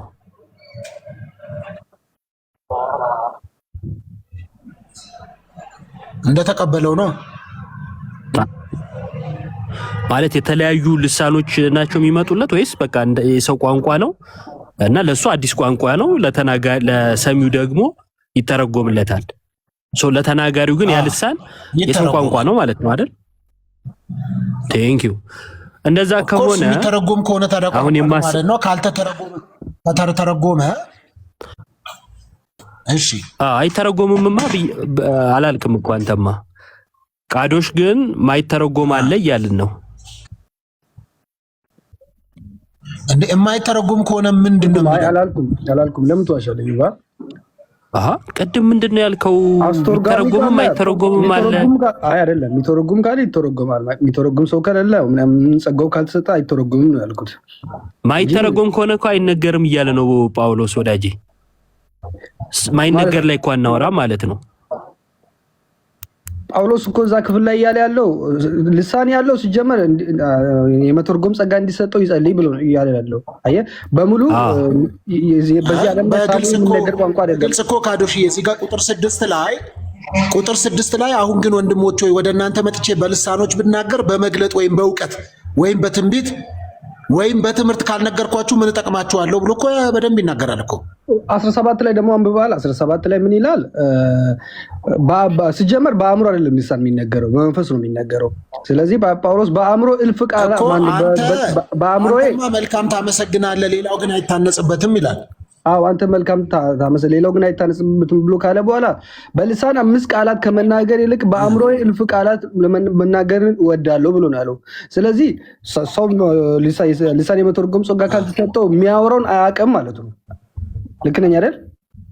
አያስተውልም ማለት ነው። በመንፈስ ነው ምስጢርን የሚነጋገረው። ለአንዱ ነው የሚለው እንጂ ሁለቱም አይሰጥም። የመናገርም የመተርጎምም እኮ አንድ ላይ አይሰጥም። እንዴት ነው? አንተ አንድ ሰው አይደለ እንደ እየተናገርክ የምትተረጉም? ሊሰጥ ይችላል። ለአንዱ መናገር ለዛ እኮ ነው ለአንዱ መናገር። ያንተ ሀሳብ እኮ ነው የተምታታብኝ። ሶፊ ምን እያልከኝ ነው? አልገባኝም። የእኔ ሀሳብ አይደለም እንዴ ይሄ እኮ ታብታብ ማድረግ አይደለም። በአንዴ ሁለቱንም አትናገርም፣ ተናግረህም ትተረጉማለህ እንዴ? ኦኬ አጭርና ግልጽ። አሁን ለምሳሌ የሐዋርያ ስራና የቆሮንቶስ እንደሚለያይ የምታውቀው እንዴት ነው መሰለ? ሐዋርያ ስራ ላይ የተነገረው ልሳን ለሰው ነው የተነገረው። በቆሮንቶስ ላይ የተነገረው ልሳን ለእግዚአብሔር ነው የሚነገረው። በቃ ፔሪድ አልቋል። ይሄ ቀጥሎ ያለው ነገር ነው የምንወያየው። እግዚአብሔር ምን ብለህ ነው? እሺ በቃ አንድ ምሳሌ ንገረኝ። ለእግዚአብሔር ምን ብለህ ነው የምንነገረው? በልሳን እንዴት ነው የምንነግረው? ምን ትለዋለህ? ያው ልሳንን ስታወራ ከእግዚአብሔር ጋር ነው የምትነጋገረው። በራሱ ቋንቋ እኮ መናገር ትችል ነበረ። ለምንድን ነው እግዚአብሔር ሌላ ቋንቋ የሰጠን አንተን? አይ አስባል ምን ብለህ ነው የምትናገረው? ምን ቆይ ንገረኝ። አይደለም ለእግዚአብሔር የምትነግረው ያንተን የልብህን ሐሳብ ጸሎትህን ምስጋናህን ነው የምትነግረው በልሳን ወይስ ደግሞ ምስጋና ነው ወይስ ጥያቄ ነው? ምን እያልከው ነው? እሺ ንገረኝ። ስታስተላልፍ እግዚአብሔር ወደ እግዚአብሔር የምታደርሰው ነገር ምን እያልከው ነው? አታውቅም እኮ ጸጋ ካልተሰጠ እንዴት ማን የመተርጎም ጸጋ ካልተሰጠ እንዴት ነው የምታውቀው? አታውቅም እኮ ነው ያልኩት። እና የማታውቀውን ነገር ነው ከእግዚአብሔር ጋር የምታወራው? በመንፈስ ቅዱስ ነው የሚረዳ። አንተ በመንፈስ ቅዱስ እርዳታ እኮ ነው ከእግዚአብሔር ጋር የምትነጋገረው። ችግር የለም። ከመጽሐፍ ቅዱስ ክፍል አንዱ ሐዋርያ ወይም ካሉት ቅዱሳንም ምናምን አንዳቸው ከእግዚአብሔር ጋር በልሳን እያወሩ ምን እንደማያወሩ እንደማያውቁ በግብር ውጣ የሚናገሩ አንድ ሰው ከዚህ ጥቀስልኝ። አንድ ሰው ኦኬ። አንተ አሁን እያልከኝ ያለው አልገባኝም። አሁን ሰው የሚያወራው ነገር በተለይ በልሳን ሲያወራ በቆሮንቶስ ቤተክርስቲያን ላይ እንደተጠቀሰው አይነት ልሳን ሲያወራ በአእምሮ የሚያውቀውን ነው እያወራ ያለው ነው የምትለው ወይስ እንዴት ነው? አልገባኝም። አንተ እኮ ነው የማያውቀውን ነው የሚያወራው ያልከው። በአእምሮ አይደለም በአእምሮዬ አይደለም ማለቱ ምን ማለት ነው? በምን ነው ታዲያ? በልብ በመንፈስ። አዎ በመንፈስ ከእግዚአብሔር ጋር ምስጢርን ትነጋገራለህ እኮ። ምን እያልክ እንደሆነ አይተረጎምም ነው አንተ የምትለው። ማውራው ነገር አስተርጓሚ ካለ ይተረጎማል። አስተርጓሚ ከሌለ እንዴት ነው የሚተረጎመው? ለዛ እኮ ነው ልሳን የመተርጎም ጸጋ የተፈለገው። ለዛ እግዚአብሔር ለአንዱ ልሳን የመናገርን ጸጋ ይሰጠዋል፣ ለአንዱ ደግሞ በዛ ልሳን የተነገረውን እንዲተረጉም ይሰጠዋል ማለት ነው። እሺ አንተ ስትናገር ለእግዚአብሔር ነው? ቆይ አይደለም ሳሙኤል የሚነገር ቋንቋ ቢሆን ኖሮ የተማረ ሰው እንጂ ገባኝ። ይኸውልህ አስተርጓሚ ካለ የምትል ቆይ ይኸውልህ ካዶሽ አስተርጓሚ ካለ የምትለው ነገር አስተርጓሚው የሚተረብ እሺ ይኸውልህ እኔ እንድትመልስ ነው እድል ልሰጥ ነው። አንተ የምትናገረውን ነገር ያ የሚተረጉመው ሰው ለእግዚአብሔር ነው የሚተረጉምለት ለጉባኤው ነው የሚተረጉምለት? እስቲ ንገረኝ እሱ። ኦኬ በጉባኤ መካከል ነው እሱ። በጉባኤ መካከል አንተ ዝም ብለህ ስታወራ ሰው መንፈሳዊ ነገር ያልተረዳ ሰው ከውጭ አንተን አይቶ ምን ይላል? ይሄ ያበደ ነው ምናምን ብሎ ነው የሚለው። አይረዳም። ለዛ እኮ ነው ጳውሎስ በጉባኤ መካከል ስታወሩ ድምጻችሁን ቀስ ብላችሁ አውሩ ብሎ ያለው። ልሳኑ የሚተረጎመው ለእግዚአብሔር ነው። ሲጀመር እኮ ልሳን የሚሰጠው እኮ ለግለሰብ ነው። ለጉባኤው ነው የሚተረጎመው። ንገረኝ። ጳውሎስ እኮ እዚህ ክፍል ላይ ቆሮንቶስ ላይ ኮምፔር እያደረገ ያለው ልሳንና ትንቢትን ነው እንትን እያለ ያለው። አየህ ያነጻጸር ያለው ለምንድን ነው? በጉባኤ መካከል በልሳን ከመናገር ይልቅ ትንቢት መናገር ይሻላል ብሎ ነው። ምክንያቱም በትንቢት የምትናገረው በተገለጠ ቋንቋ ስለሆነ ሰዎች በሚያውቁት ቋንቋ ስለሆነ አንተ የምትናገሩን ይሰማሉ። በልሳን ስታወራ ደግሞ ሳሙኤል የሚነገር ቋንቋ አይደለም።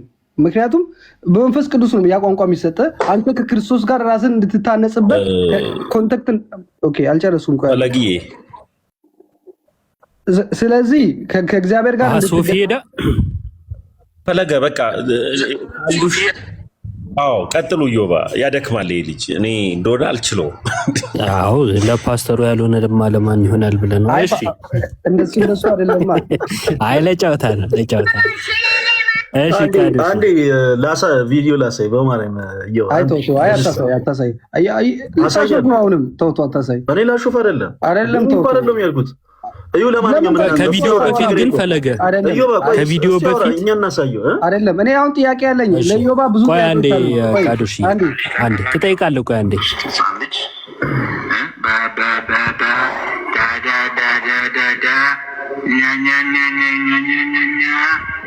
የሆነ ነገር ይላል አይደለ? እሱ ባብሊንግ ይባላል። ሜክሪ ለቪኒሚን ታላባሽ ክራባባባ ምሳሌ በለድ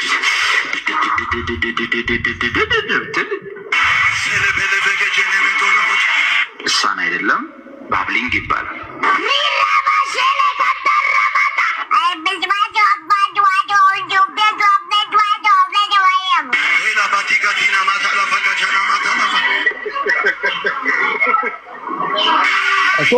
ፈለገ ሰማን እኮ በቃ ፈለገ ይሰማል።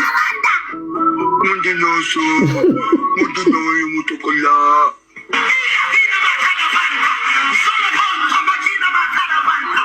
ማክሪል ቪኒሚን ተረለበሼክ ረለበባ ኢለቨና ማንተርዶና ማሼክ ረበበበበበ የሰማይ ቋንቋ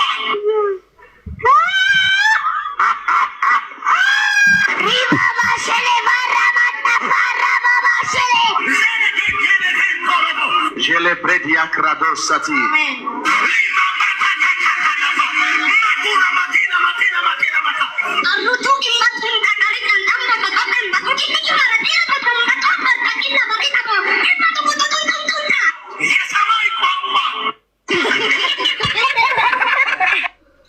ይቅርታ ዮባ፣ ይሄን ብቻ ነው ማሳየት የፈለኩት። እሺ ችግር የለም። አሁን ለዮባ ጥያቄዎች አሉ፣ ይመልስልኛል። ኦኬ እስካሁን ጠይቀኛል። አሁን ልጠይቀህ ፈቃደኛ ነህ? ዮባ ይሰማል? ዮባ ቆይ ዮብ ይመለሳል። ኦኬ አንተ መዝሙር ያደርገው ማይክል ሚት አድርገው። ቅዱስ ለምንድን ነው የማደርገው? ልታስወጣኝ? ማይክል ሚት አድርገው። ልታስወጣኝ? ላይቡን ስለከፈትኩት ማይክል ሚት አድርገው። እንዴ አካኪ ዘራፍ ትላለህ እንዴ? ጠይቀኛል። ልጠይቃለህ። ማይክል ሚት አድርገው። ያው ስሙ ሊያስወጣኝ። ማይክህን ሚዩት አድርግ። ማንም አይደርስልህም። እኔ ከፈለኩ አስወርዳለሁ፣ ከፈለኩ አስገባለሁ። ያው ሊያስወጣኝ ባለስልጣን ነኝ እኔ ላይቡን የከፈትኩት። አንድ ጥያቄ አትመልስ። አንድ ጥያቄ አትመልስ። ማይክል ሚት አድርገው። ማይክል ሚት አድርገው። ምን አይነት አዘክ ሰው ነው ባካችሁ። እሺ ያሬዶ እንዴት አለ? ሰላም ብያለሁ። ዲያቆን ሰላም ኖት? ይበረታሉ? ደግኖት? እግዚአብሔር ይመስገን። አይ ቀስሷል ምናምን ብለውኝ። አይ በህልማቸው ነው እንግዲህ፣ ተኝተው አልተነሱም፣ ገና ናቸው። እዮባይ ሰላም ብያለሁ። ሁላችሁንም ሰላም ብያለሁ። ቃዶሽንም ሰላም ብያለሁ። ወንድማለም እታች ያላችሁ ክርስቲያኖችና ወንድሞቻችንም ሁላችሁንም ሰላም ብያለሁ። ተሽሎሃል ይላላችሁኝ? ያው ደህና ነኝ። ጉንፋን ነገር ይዞኝ ነበረና ለዛ ነው ደህና ነኝ በጣም። ሁላችሁንም ግን ሰላም ብያለሁ። እግዚአብሔር ያክብርልኝ። በውስጥም ለጻፋችሁልኝ አመሰግናለሁ። ክብር ይስጥልኝ ብያለሁ። ዲያቆን እንዴት ኖት? ጾም እንዴት ነው? አገልግሎት የጾም እንደምታየው እያከሳን ነው ያሬዶ። ያው እንደምታየው ተነስታች ይሆነ ነው። አይ ጥሩ ነው ያሉት እርሶ በጣም ያሬዶ። ወይ በእኛ ስንት ነው ማለት ነው ጉንፋን? አሁን በእኛ ሲተረጎም ስንት ነው ማለት? በዶላር ነው ብዬ ነው። ምንዛሬው በውጭ ነው በውስጥ? አይ በውስጥ። መቼ እንትን ብሎ ነው? ባለፈው ትዝ ይልሃል? እነ ማናቸው እነ ጋዲሳ ውጣ የታሉበት ጊዜ እኔ ደግሞ እግዚአብሔርን የሆነ ውሻ ምናምን አጠገብ መጥቶ እያባረርክ መስሎኝ ነበረ። ለካ ላይ ቡላ ያለው እግዚአብሔርን የዛለታው እንደዚሁ ነው።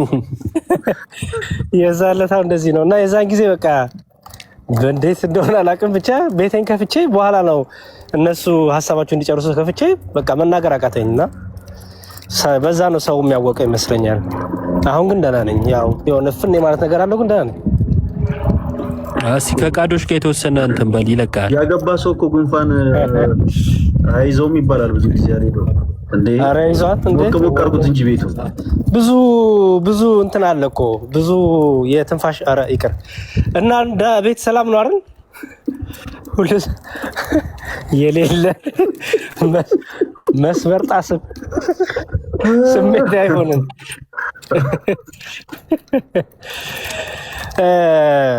ቃዶሽን አንድ ያልገባኝ ነገር፣ ቃዶሽ ሰላም ነው አለ? ሰላም ነው። እንዴት ነው መዝሙሪ? እግዚአብሔር ይመስገን። እስካሁን አንድ ሰዓት ምናምን ስጠይቅ ነበርና አንድ ጥያቄ እንኳን አልጠየቋቸውም እና አሁን ልጠይቃቸው። አንድ ጥያቄ ብቻ መልሱልኝ እና ከዛም በኋላ እንቀጥላለን። ችግር የለውም። እሺ ጥያቄያቸው ፕሮግራማቸው እንደሆነ አላወኩም። እሺ አቅርብና እዮባም አለ እኔም አለው። ኦኬ ጳውሎስ እዚህ ክፍል ላይ አሁን ልሳን ሳወራ በአእምሮ አይደለም በመንፈሴ ነው የማወራው ብሎ ያለው እና ምን ማለቱ ነው? በአእምሮ አይደለም በመንፈሴ ነው የማወራው። እሺ ሲጀመር እኛ የምናምነው ልሳን ማለት አይደለም ጳውሎስ ያለው ኦኬ እሺ እኮ ልመልስልህ። እኛ የምናምነው መሰለህ ልሳን አሁን እናንተ የምትናገሩት ቋንቋ የማይታወቅ ቋንቋ አይደለም፣ የሚታወቅ ቋንቋ ነው ብለን እናምናለን። በቆሮንቶስ ቤተክርስቲያን የተለያየ ቋንቋ ይናገሩ ነበር። ያ ቋንቋ ግን የሰው ቋንቋ ነው፣ ሰው የሚሰማው ነው። ግን እዛ የነበሩት ተናጋሪዎች፣ ሰሚዎች የትውልድ ቋንቋቸውን ስለማይሰሙ አይረዱትም ነበር። ስለዚህ መተርጎም የሚያስፈልገው ነበር ማለት ነው። ስለዚህ ቅዱስ ጳውሎስም በአእምሮ አያስተውለውም በመንፈስ ግን ሲል አንደኛ ከእግዚአብሔር መንፈስ ቅዱስ ሰርቶ ከጸሎት የምትጸልየው መቼም ዝም ብለህ ከገዛ ፈቃድ የምትጸልየው። ለዚህ ነው ሮሜ 8 ላይ መንፈስ እንዴት እንደምንጸልይ አናቅምና ያግዘናል ይረዳናል እንደሚለው ማለት ነው። ስለዚህ አዎ ዝም ብሎ በአእምሯችን ዝም ብሎ ከስጋና ከደም ሳይሆን መንፈስ ቅዱስ ገልጾልን ረድቶን አግዞን የምንጸልየው መንፈሳዊ ኮኔክሽን ነው ከእግዚአብሔር ጋር። ስለዚህ ያን ማለቱ ነው እንጂ የማይታወቅ ቋንቋ ነው የማላውቀው ምን እንደማወራም እንደምለምን የማውቀው አይደለም ማለቱ አይደለም። በመንፈስ ነው የምትናገሩት እንድትል ወይስ በአእምሮ ነው የምትናገረው? መንፈስ ቅዱስ ካልሰጠ በስተቀር ትንቢት መናገራችንን ሲጀመር አይደለም። አይ ነው እሱማ አውቃለሁ፣ ግን በመንፈስ ነው የምትናገረው አንድ ጊዜ ያሬዶ ወደ ርዕሱ አሁን ፈቀድክለት። አየህ ወደ ርዕሱ በፕሮቴስታንት ቀጥሉሻ እንደ ፈለጊ አንዴ ነው ወይስ አይደለም ነው? አልመለስኩም እኮ ቀጥል። አሪፍ ነው። ቆይ አንድ 15 ደቂቃ ስቲም ብዬ ነው። እሺ ችግር የለም። እሺ ኢዮባ ቀጥል አንዴ። ኦኬ ኢዮባ አሁን ስለ ጳውሎስ ላይፉን እኮ የከፈትኩት እኔ ነኝ እኮ። እንዴ ቢያንስ እኔ ድል ስጠው እኮ ተረጋጋ። ምን እሺ ጸብጸብ እሺ ወይስ ፍቅር ፍቅር? እሺ ቅዱስ አይደለም ጥያቄ ብቻ አንድ ግልጽ ያለው እኮ ተረጋጋ። እኔ ነኝ አሁን እኔ ቢያንስ ለያሬዶን እንኳን አይ ርዕሳችን እንዲህ ነው ስል እንኳን ያሬዶ እንኳን አድምጦ እኮ ማይኩን ተደረገ ምናምን 5 ደቂቃ ስጡኝ ምናምን አለ። ለምን አትረጋጋም? ለምን መረጋጋቱ ያልፈጠረብህ ብራዘር? ጸብጸብ እሺ ወይስ ፍቅር ፍቅር እሺ ይላሉ ኮሜንት ላይ ዳውን ዳውን እሺ እያሉሽ ነው። እና ቅዱስ ተረጋግተን እናውራ እሺ። ኢዮባ ኔትወርክ ይዞት ሊሆን ይችላል ወይ ሊኖር ይችላል ላይኖር ይችላል። ለዛ ነው ኢዮባ አለ አለው መሀል ላይ ሄዳል ይመጣል፣ ግን አለው። ቀጥል በቃ። ከወንድማችን ቅዱስ ታካሚ አለ። እሺ ቅዱስ እሺ። ልሳን በአእምሮ ነው ማነው? ትንቢት በአእምሮ ነው ወይስ በመንፈስ ነው የሚነገረው? በአእምሮና በመንፈስ የሚለው ገብቷል መጀመሪያ። ችግር የለውም እሱ አሁን እሱን ተውና ጳውሎስ እዚህ ክፍል ላይ ቆሮንቶስ 14 ላይ ትንቢትንና ልሳን ነው። ስለ ትንቢት አይደለም ኢዮባ፣ ስለ ልሳን ነው። ኦኬ አውቆ ስለ ልሳን ነው። ግን አሁን ወደ ሐሳባችን አይ እኔ ኢዮብን ላስታውሰው ብዬ ነው። አይ እሺ፣ ቁጥር ስንት ላይ ላንብብልህ? እዛው ላይ እየተረዳ ነው እንድንሄድ። ቁጥር አሁን ለምሳሌ ትንቢት ይሻላል ብሎ ከልሳን ጋር እያነጻጸረ እየተናገረ አይደል? ስለዚህ ቁጥር ስንት ላይ ቁጥር ስንት ላይ? ኦኬ ቆይ አንዴ ላውጣለሽ ቁጥሩን። እሺ ቆይ ኦኬ አሁን ለምሳሌ በልሳን የሚናገር ራሱን ያንጻል፣ ትንቢትን የሚናገር ግን ማህበሩን ያንጻል ይላል ቁጥር 4 ላይ ማለት ነው። እሺ ኦኬ ሁላችሁም በልሳኖች ልትናገሩ ወድ ነበር፣ ትንቢትን ልትናገሩ ግን ከዚህ ይልቅ እወዳለሁ። ማህበሩ ይታነዘን ንግግሩ ባይተረጎም በልሳኖች የሚናገር ትንቢት ከሚናገር በልሳኖች ከሚናገር ትንቢት ቢናገር ይበልጣል ይላል። አዎ ስለዚህ ለምንድን ነው ጳውሎስ ትንቢትን እየመረጠ ያለው? ቀጥሎ ደግሞ ምንድነው ልሳን በአእምሮ አይደለም ስላልተተረጎመ። ኦኬ ስለዚህ በአእምሮ ነው ወይስ በመንፈሱ ነው የሚያወራው ትንቢትን? አይታል እዚሁ ላይ አንብብልኝ። በአእምሮና አይደለም እዚህ ጋር የለም እኮ ግን በአእምሮ ነው ወይስ ከሌለ ያዘው ለራስህ። በቃ እዚህ ላይ የለም ብለህ ካሰብክ ለራስህ ያዘውና የተጻፈው ላይ ጠይቀኝ። ኦኬ ትንቢትሽ በተገለጠ ቋንቋ ነው ወይስ ባልተገለጠ ቋንቋ ነው? ምን ማለት ነው? የተገለጠና ያልተገለጠ ቋንቋ ቀጥሎ ባለው የተገለጡ ቋንቋዎች ብሎ ይላልና ትንቢት በተገለጠ ቋንቋ ሳሙኤል የሚነገር ቋንቋ ነው ወይስ የቱ ጋር የተገለጠና ያልተገለጠ? እሺ ቆይ 9 ያለው ላንብበልህ። እንግዲህ እናንተ ደግሞ የተገለጠውን ቃል በአንደበት ባትናገሩ ሰዎች የምትናገሩትን እንዴት አድርጎ ያስተውላሉ ይላል። የተገለጠ ቃል ነው እንጂ የተገለጠና ያልተገለጠ ልሳን ይላል። አይ ስለ ትንቢት ጋር እኮ እያነጻጸር እኮ ነው እዚህ ክፍል። አታነጻጽር። ያልተገለጠና የተገለጠ ልሳን ነበር ያልከኝ። የተገለጠና ያልተገለጠ ልሳን አይልም፣ ቃል ነው የሚለው አይደል? የተገለጠው ቃል ነው የሚለው። ስለዚህ ያልተገለጠ ልሳን የሚል የለም ማለት ነው። የተገለጠውን ቃል በአንድ ቤት ባትናገሩ ይላል። ሰዎች የምትናገሩን እንዴት አድርጎ ያስተውላሉ ይላል። ስለዚህ ልሳን በተገለጠ ቋንቋ ነው ባልተገለጠ ቋንቋ ነው? ሳሙኤል የሚነገር ቋንቋ ነው? ሳሙኤል የማይነገር ባልተገለጠና በተገለጠ ቋንቋ አይልም። ኦኬ የግድ ቋንቋ ማለት አለበት? ቃል ማለት ቋንቋ? አዎ ማለት አለበት። ቃል ስለሚለው ከሆነ የተገለጠ ቃል ማለት ለሰዎቹ የተነገረ ቃል ሰዎቹ የሚረዱት ማለት ነው። እንዲሁ እናንተ ደግሞ የተገለጠውን ቃል አለ የሚነገረውን ቃል ማለት ነው በአንደበት ባትናገሩ ሰዎች የምትናገሩትን እንዴት አድርገው ያስተውሉታል? ያ የተገለጠውን ቃል ባትነግሯቸው ሰዎቹ ያው ውስጥ አይመረምሩም አይደለ? ካልነገራችኋቸው እንዴት አድርገው ያስተውሉታል? ለንፋስ የምትናገሩ ትሆናላችሁ። ስለዚህ ለሰዎቹ በሚገባቸው ቋንቋ ካልደረሳቸው ቃሉ ቢገለጥም እነሱ ጋር ትርጉም አልባ ይሆንባቸዋል ነው። የምታወራውን እያወቅከው ቢሆን አሪፍ ነው። ቃሉ ዝም ብሎ ለመጠየቅ ብቻ እንዳይሆንብህ። አይ ማወራውን እያወቅኩ ነው እኮ። ለዛ ከሆነ የሌለ ነገር አትጥቀስ። አሁን ደጋግሜ ያረምኩ እኮ ወዳጄ። እሺና እግዚአብሔር ሌላ ቋንቋ ሌላ ተጨማሪ ቋንቋ ለምንድን ነው የሚሰጠን? ምን ማለት ነው? ሌላ ተጨማሪ ቋንቋ ልሳን በመንፈስ ቅዱስ የሚሰጥ ልሳን ተምረን የምናገኘው ልሳን አይደለም። በዛ እንተማመናለን ሁላችንም። ለምሳሌ መንፈስ ቅዱስ የሐዋርያት ሥራ 2 ላይ ያለውን በቃ የተለየ ነገር አይደለም። የሐዋርያት ሥራ 2 ላይ እሱ ያንተ ነው። ያንተ ነው። የኔን እየነገርኩ ነው። አንዴ እሱን አይደለም እኔ ቆሮንቶስ ላይ ያለውን ነው የምነግርህ። ቆሮንቶስ ያንተ ነው እሱ ቃዶሽ። እኔ እኮ አንድ ነው ብዬ ነው እኮ ማምነው። ያንተ ነው። አሁን አይ እሱ እኮ አይደለም ምናምን ትል ያንተ መረዳት ነው። የኔን ከሆነ የምትፈልገው ግን የኔን ልመልስልህ። ቆይ ከመመለስ በፊት ልጠይቅህ አንድ ጥያቄ። እሺ አይ አትጠይቀኝ። ቆይ እኔ ነኝ ጠያቂው። አይ አትጠይቀኝ። እስካሁን እየተጠየቁ መመለስ ፈልጋለሁ። ግልጽ ጥያቄው ግልጽ እንዲሆንልህ እኮ ነው። ግልጽ ሆኖልኛል። ሐዋርያት ሥራ ላይ የተነገረው ግልጽ ሆኖልኛል። ለሰው ነው ለእግዚአብሔር ነው? ግልጽ ሆኖልኛል። ልመልስልህ። እሺ መልስልኝ። ሐዋርያት ሥራ ላይ የተነገረው ለሰው ነው ለእግዚአብሔር ነው? መልስልኝ። እሱ ምን ማለት ነው? ለሰው ነው ለእግዚአብሔር? ለእግዚአብሔር ነው የተነገረው ወይስ እዛ ጋር የተነገሩ ሰዎች ሰምተዋል ወይስ ለሰው ነው ወይስ ለእግዚአብሔር ነው? ጥያቄ አልገባኝም ቃዱሽዬ። ሐዋርያት ሥራ ላይ የተነገረው ልሳን ቋንቋ ለሰው ነው የተነገረው? ሰው እንዲሰማ ተብሎ ነው የተነገረው ወይስ ለእግዚአብሔር ተብሎ ነው የተነገረው? ተናጋሪዎቹ የተናገሩት በሰው ቋንቋ ነው። አሁን የተጻፈው ማለት ነው። ቆይ አንዴ አዳምጥ እንጂ የተነገረው ቋንቋ የሰው ቋንቋ ነው። ይህን እንዴት መረዳት እንችላለን? እዛው ጋር ድንገት የሚነጥቅ አውሎ ንፋስ ከሰማይ ድምፅ መጣ፣ ተቀምጠው የነበሩበትን ቤት ሞላው፣ እንደ እሳትም የተከፋፈሉ ልሳኖች ታዩአቸው፣ በእያንዳንዳቸውም ላይ ተቀመጡባቸው፣ በሁሉም መንፈስ ቅዱስ ሞላባቸው። ሚዩት አድርግና አዳምጥ። በቃ ተመልሶልኛል አልኩ። ልታዘኝም ትፈልጋለህ? ቃዶች ተው እንጂ ሚዩት እንዳታበራ። ሚዩት አልጨረስኩም። ስፈልግ ነው ስጨርስ ነው የምትቀጥለው። አንዴ ልጨርስ። ለምን እንዳስቆምከኝ ስለማቅ ማለት ነው። በሁሉም የመንፈስ ቅዱስ ሞላባቸው፣ መንፈስም ይናገሩ ዘንድ እንደሰጣቸው በሌላ ልሳኖች። ምኖች? ልሳኖች። ልሳን ማለት ምን ማለት ነው? ቃሉ ግዕዝ ነው። ቋንቋ ማለት ነው። የሰው ቋንቋ ነው። በሌላ ልሳኖች ይናገሩ ጀመር። ሌላ የተባለው ከምን አንጻር ነው? ሌላ የተባለው ከነሱ አንጻር ነው። ለነሱ ሌላ ነው፣ የማያውቁት ማለት ነው። ለተናጋሪዎቹ አዲስ ነው፣ መንፈስ ቅዱስ የገለጠላቸው። ለሌሎቹስ? እንቀጥል።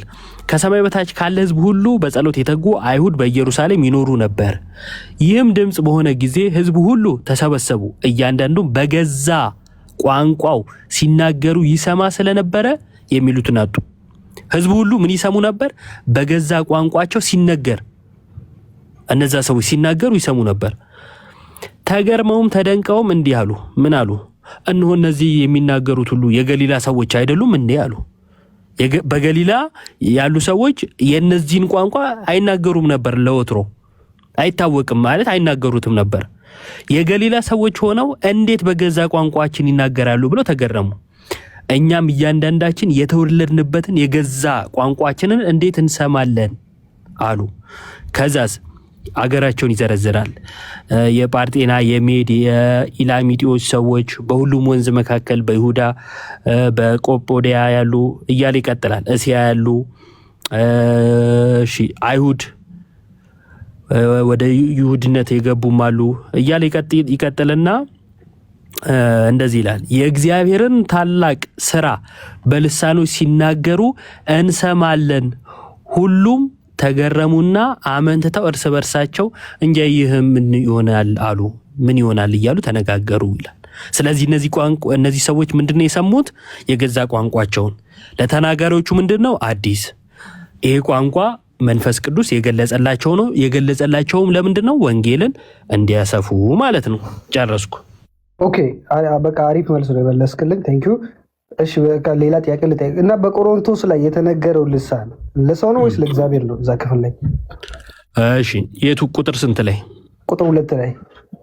ቁጥር 2 በልሳን የሚናገር ሁላችንም ስሙ ነው እያልኩ ያለሁት። እሺ በልሳን አሁን እዚህ ጋር በደንብ አድርጋችሁ ስሙ። እየተናገረ ያለው ስለ ልሳን ነው፣ ማለትም ስለ ቋንቋ። ስለዚህ ቋንቋ ግን ግላይሶሊያ ነው የሚባለው፣ ማብራሪያ ይሰጣል። አዳምጣ። ቋንቋ አይደለም፣ ቋንቋ እኛ የምናወራው አይደለም። ልሳን ግላይሶሊያ ነው በእንግሊዝኛ አይደል? ማን በግሪክ ምን ማለት ነው? ቋንቋ አይደለም፣ እኛ የምናወራው ቋንቋ አይደለም። ቋንቋ አይደለም። ያ እሺ፣ ማን የሚያወራው ቋንቋ ነው? ግላይሶሊያል ተብሎ የተባለው እዛ ክፍል ላይ ቋንቋ ነው። እዛ በግሪክ እንደዛ ተብሎ እና ምንድነው? እሺ ጎይድ ቀጥል። አመጣለሁ ችግር የለውም። ቆይ ምንድነው ታዲያ? ጠያቂው ነኝ። ቆይ እኮ ምንድነው? ጠያቂው ነኝ አልኩህ። ቀጥል። እሺ አንተ የተጠየቀውን መልስ። እኮ የተጠየቅኩትንማ ልመልስ ነው፣ ግን መሀል ገብተህ ሌላ ነገር ስላወራ ምን ማለት ነው አልኩ። ትመልሰዋለህ? ልሳን ማለት ነው። ልሳን ስል ያው በአማርኛ አቻ ቃሉ ምናልባት እንትን ባይልም ያው ሰው በግሪክ ልሳን ማለት ምን ማለት ነው? ቆይ በአማርኛ ቋንቋ ልሳን ማለት ምን ማለት ነው? ቃዱሺ ልሳን ማለት እኮ በግሪክ ቋንቋ እኮ ነው። ቋንቋ ለምንድን ነው ቋንቋ አይደለም አልከኝ እኮ እኔ አሁን እኮ እየተናገድከው ነው የሆነብኝ። ልሳን ቋንቋ ነው እኮ ግን ሳሙኤል የሚነገር አይደለም ነው። እዛ ቆሮንቶስ ላይ ግላይሶሊያል ተብሎ የተባለው። እሺ ቀጥላው። አያስቀኝ። አይ ቀደም አንዴ ቋንቋ አይደለም ብለህ ተከራከርከኝ አይደለም? ቋንቋ አይደለም በግሪኩም እኮ ግላሱሊያን የሚለው ወዘተ ምናምን ብለህ አልክ። ታዲያ ምንድነው ስል ቆይ አንዴ ወዳጄ ምንድነው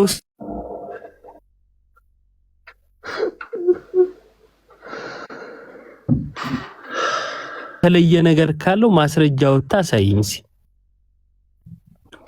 አለውኝ አለው። እሺ አሁን ተመልከቱ፣ የግዕዙን ተርጉመን ቋንቋ ብለን ስናወራ እዛን አይደለም ግሪኩ እንደዛ አይደለም አለ። እሺ እዚህ ክፍል ላይ ያለው ቃል ልሳን ተብሎ የተተረጎመው በግሪከኛ ግላሶሊያን የሚለው አልከኝ። ቋንቋ በግሪክ ምን ማለት ነው? ቋንቋ ወይም ልሳን በግሪክ ምንድነው ተብሎ የሚጠራው? ቋንቋማ በግሪክ ሎጎስ አይደል ይባል። ቃል ምንድነው? ሎጎስ አይደል? ቋንቋ ሎጎስ ቃል ምንድነው በግሪክ? እሺ አውጣና ሳይ ሎጎስ ቋንቋ ነው። ቃል ምንድነው በግሪክ? ስለ ቋንቋ ምንድነው ተብለን የተጠየቀው ቅዱስ? ቋንቋ በኦሮምኛ ምን ማለት ነው? አውጣ። ቋንቋ ነው የሚባለው ግሪክ። እሺ አሁን እሱን ተው። አሁን ጥያቄውን መልስ፣ ችግር የለም። አሁን እሱን በሌላ ቀን። እሺ ኧረ ኔትወርክ በጌታ ስም አይ መልስልን። ና ክፈትና ሳይ እንጂ ትልቁ ላይ አድርገው አንዴ። ቋንቋ በግሪክ ሎጎስ ነው የሚባለው ብሏል። አውጣ ወዳጅ። አሁን ስለ ቋንቋ አይደለም እኮ ያወራን ያለ ነው። ቋንቋ በግሪክ ሎጎስ ነው የሚባለው ብሏል። አውጣና ሳይኝ እባክህ። ኦኬ አሁን ስለ ቋንቋ አይደለም ስለ ልሳን እኮ ነው ያወራን ያለ ነው። አሁን እኔ ስለ ቋንቋ አይደለም ስለ ልሳን ነው። ስለ ልሳን እኮ ነው ያወራን ያለ ነው። ለምንድን ነው ስለ ቋንቋ አይደለም ስለ ልሳን ነው አይባልም? ሁለቱም ያው ነው ወዳጄ። አሁን ይኸውልህ አቻ ቃል ስለጠፋ አይደል? ከቋንቋ ለይቶ አይ ስለጠፋ አይደለም ማታውቀውን አትቀባጥር እባክህ። ለምንድን ነው ስለጠፋ ሳይሆን ትርጉሙ ስለሆነ ነው።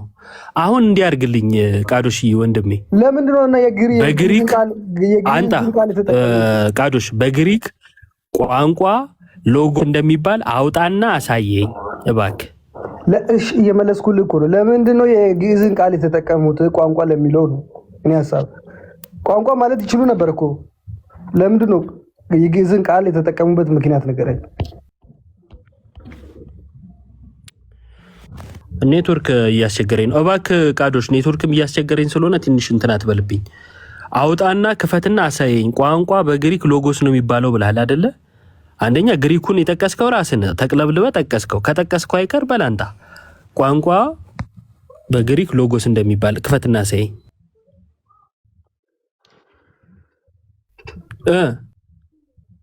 ቃል ነው ሎጎስ ብዬ ያልኩት ቋንቋ አይደለም። ማጠየቀ ስለ ቃል አሁን ሰርች አድርጋ መጣ። ስለ ቋንቋ ነው የተጠየቀው።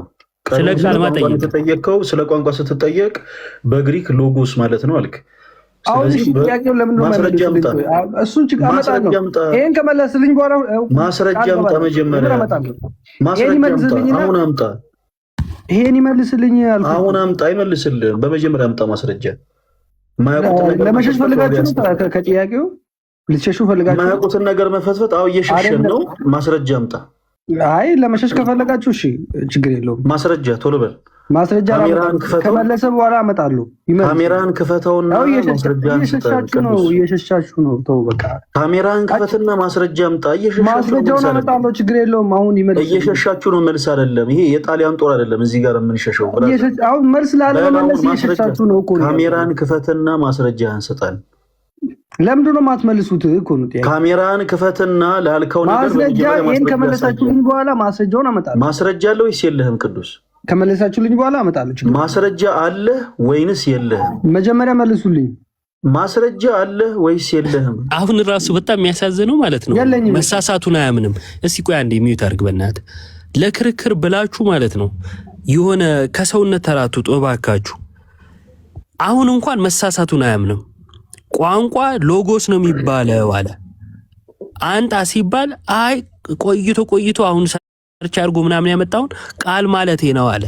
አሁን መልሶ ደግሞ አመጣለሁ። መጀመሪያ መልሱ ፈርታችኋል። ምን ማለት ነው? አንተው ተሳስተ ስትታረም እንኳን እንዴት አይገባም? በጌታ ስም ቀጥል። ይዋደሽ ኧረ እኔ ልቀጥል አይደለም፣ አንብበው በለውና ቀጥሉ። ያው እዚህ ከፍቼዋለሁ። ይዋድ ምሩታል ከዚህ ሰው ጋር ማውራት። አንብበው በለው። ከእኔ ጋር በልሳን ካልሆነ በአማርኛ ራሱ አንግባባ። ምን ይላል እስቲ ቃዶሽ አንብበው።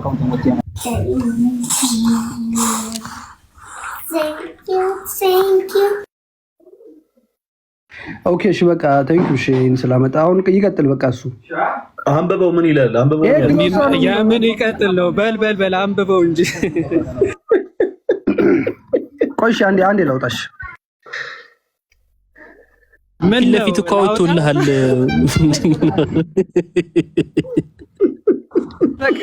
የሆነ ሁሉ ነገሩ ግራ የሆነ ሰው ቅድም አውጣ ሲባል እምቢ፣ አሁን ደግሞ አንብብ ሲባል ላውጣ። እንብላ ሲባል ምን እንበል ነው አሉ። ከባድ እኮ ነው። ለፌንድ ይሄው አውጥቷል እኮ ቃዶች። ጊዜ ለምን ትገልብናለህ እባክህ? አሁን ምንድነው ግሪክ ምናምን ማለት በጣም የአዋቂነት ምልክት አድርገው ስለሚያስቡት ከዛና እሺ አስቀየስክ ምትል ተመስገና ግባ። ይሄው ምንድነው ያስቀየስኩት? እኔ ችግር እኮ ነው። እና ግባ ይሄው ስቤ ያለው እና ተሯርጦ ግሪክ ምናምን ትልቁ ላይ ይሁንና ታሺ ቅዱስን በትልቁ ላይ እናድርገው። ሊከፍት ስለሆነ እናድርገው።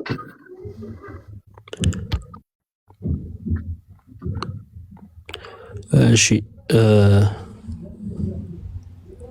እስከዛ እዚህ ውስጥ ያላችሁት ወንድሞች ገስ ላይ ሮሃብ ዲኮር እና ዌዲንግ ፕላነር የሚል የቲክቶክ አካውንት አለ እና ምናልባት ፎሎ ያላደረጋችሁት ካላችሁ እዚህ ውስጥ ሁላችሁ ፎሎ አድርጉት። አካውንቱ 700,000 ፎሎወር የሚገባ ከሆነ ለኦርቶዶክስ የወጣት ጉባኤያችን የ1 ሚሊዮን ብር ቻሌንጅ ተሰጥቶናል እና በዚህ አጋጣሚ ሁላችሁም አካውንቱን ፎሎ አድርጉት። እሺ ሁላችሁም አካውንቱን ፎሎ አድርጉት። ወይ ቅዳ በጣም ደግሞ ግሪክ ቋንቋ እንደሚችል እኮ በጣም ብዙዎች ይመሰክሩለታል። ይዋ በጣም የሚገርም ነገር፣ በጣም ብዙ ፕሮቴስታንቶች በቃ ቅዳ በግሪክኛ የተወሰኑ ነገሮችን ስትናገር ዋው ነው የሚሉት። አይ እግዚአብሔር ሰው ይሄ ልጅ ትቶን ሄደ። ምን እሺ ነው? አይ መልስ እኮ እየጠበኳችሁ ነው። ምን አይነት ሰው ነው? በጌታ ስም እየጠበቅኩ ነው ይላል እንዴ? ቅዱስ ኧረ በጣም ነው እኔ። እሺ አንድ ነገር ላሳያችሁ። ያለማፈሩ ማለት ነው። ልክፈት ብሎት አሁን ይዋድን ከዛን አንጣንጂ ይባል እየጠበቅኳችሁ ነው። እዩ የነዚህ መጨረሻ ማለት ነው። አሁን ልሳን በሰዎች መካከል የሚነገር ከሆነ መተርጎም አለበት ይላል ጳውሎስ። እንደዛ ካልሆነ ማይተረጎም ከሆነ እብድ ነው ይሏችኋል። የሚባለውን ነገር ተናጋሪው ምን እንደሚል አድማጩ ካልገባው እንግዳ ይሆንብኛል፣ እኔም ለተናጋሪው እንግዳ ሆንበታል ይላል ጳውሎስ ማለት ነው። ይህን ይናገራል። እና እነዚህ ሰዎች ይሄ የልሳን ልምምድ በጣም አጋንንታዊ ነው። በነገራችን ላይ ቀላል ነገር እንዳይመስላችሁ የዝም ብሎ ጳራራም ጨራራም እንደማለት እንደዛ ቀላል አድርጋችሁ አታስቡት። የመንፈስ ቅዱስ ልምምድ ነው እያሉ በየጫካው ምን አይነት አጋንንታዊ ልምምድ እንደሚያደርጉ ማሳያ ነው። ተመልከቱ።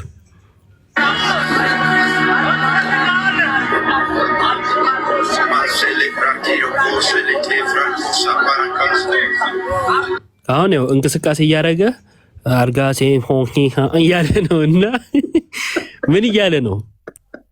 ምንድነው አሁን እየተናገረ ያለው? እየተናገረ ያለው ስለማን ነው? ያው በደንብ አድርጋችሁ ስሙ። ለእግዚአብሔር ነው ከተባለ ያውቀዋል የሚለውን፣ ለሰዎች ነው ከተባለ አንደኛ 2-3 ናቸው።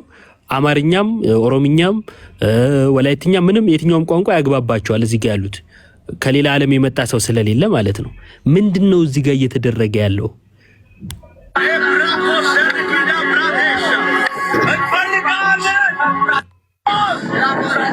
ተመልክታችኋል? ተራራ ላይ ወጥተው የሆነ ጫካ ውስጥ ሄደው እንደዚህ ይሆናሉ። ጳውሎስ ግን ያለው ምንድነው? እዛው እነሱ የሚጠቅሱት ቦታ ላይ ምንድነው የሚለው? ወንድሞች ሆይ ይላል። አሁን ግን ወንድሞች ሆይ ወደ እናንተ መጥቼ በልሳን ብናገር በመግለጥ ወይም በእውቀት ወይም በትንቢት ወይም በትምህርት ካልነገርኳችሁ ምን እጠቅማችኋለሁ ይላል። በልሳን ብንናገር ትንቢት ከሌለው ትምህርት ካልሆነ ወይም እውቀት የሌለው ከሆነ ምን እጠቅማችኋለሁ? አይጠቅምም ማለት ነው። አይጠቅምም። ነፋስ የሌለበት ነገር እንኳን ዋሽንት ክራርም ቢሆን ድምጽ ሲሰጥ የድምጹን ልዩነት ባይገልጥ በዋሽንት የሚነፋው ወይስ በክራር የሚመታው መዝሙር እንዴት ይታወቃል ይላል። እንዴት ይታወቃል? ምንድነው ትርጉሙ የሚለውን በእነዚህ እንኳን በዋሽንት በክራር እንኳን ማወቅ እንችላለን። ደግሞ መለከት የማይገለጥን ድምጽ ቢሰጥ ለጦርነት ማን ይዘጋጃል? ታውቃላችሁ፣ ድሮ ላይ ጦርነት ሲመጣ መለከት እየተነፋ የጦርነት ነጋሪት ይመታል። ነጋሪትም ይመታል የሚባለው ነጋሪት መለከት ይነፋል እና በዚህ ለጦርነት ተዘጋጁ የሚል መልእክት ይደርሳል አይደለ? የመለከት ድምጽ ባይሰማ ወይ መለከት ባይመታ ለጦርነት እንዴት ሰው ይዘጋጃል ይላል። ምክንያቱስ መልእክት አለው። ድምጹ የያዘው መልእክት አለ። አሁን ቅድም ያሳየናችሁ ድምጽ ምንድነው መልእክቱ? ምንድነው መልእክቱ? ከዛ ይቀጥልና ጳውሎስ ስለዚህ በልሳን የሚናገር እንዲተረጉም ይጸልይ ይላል። በቃ መተርጎም አለበት። ከዛ ደግሞ እንዲህ ይላል። እሺ ይችን ብዬ ጨርሳለሁ።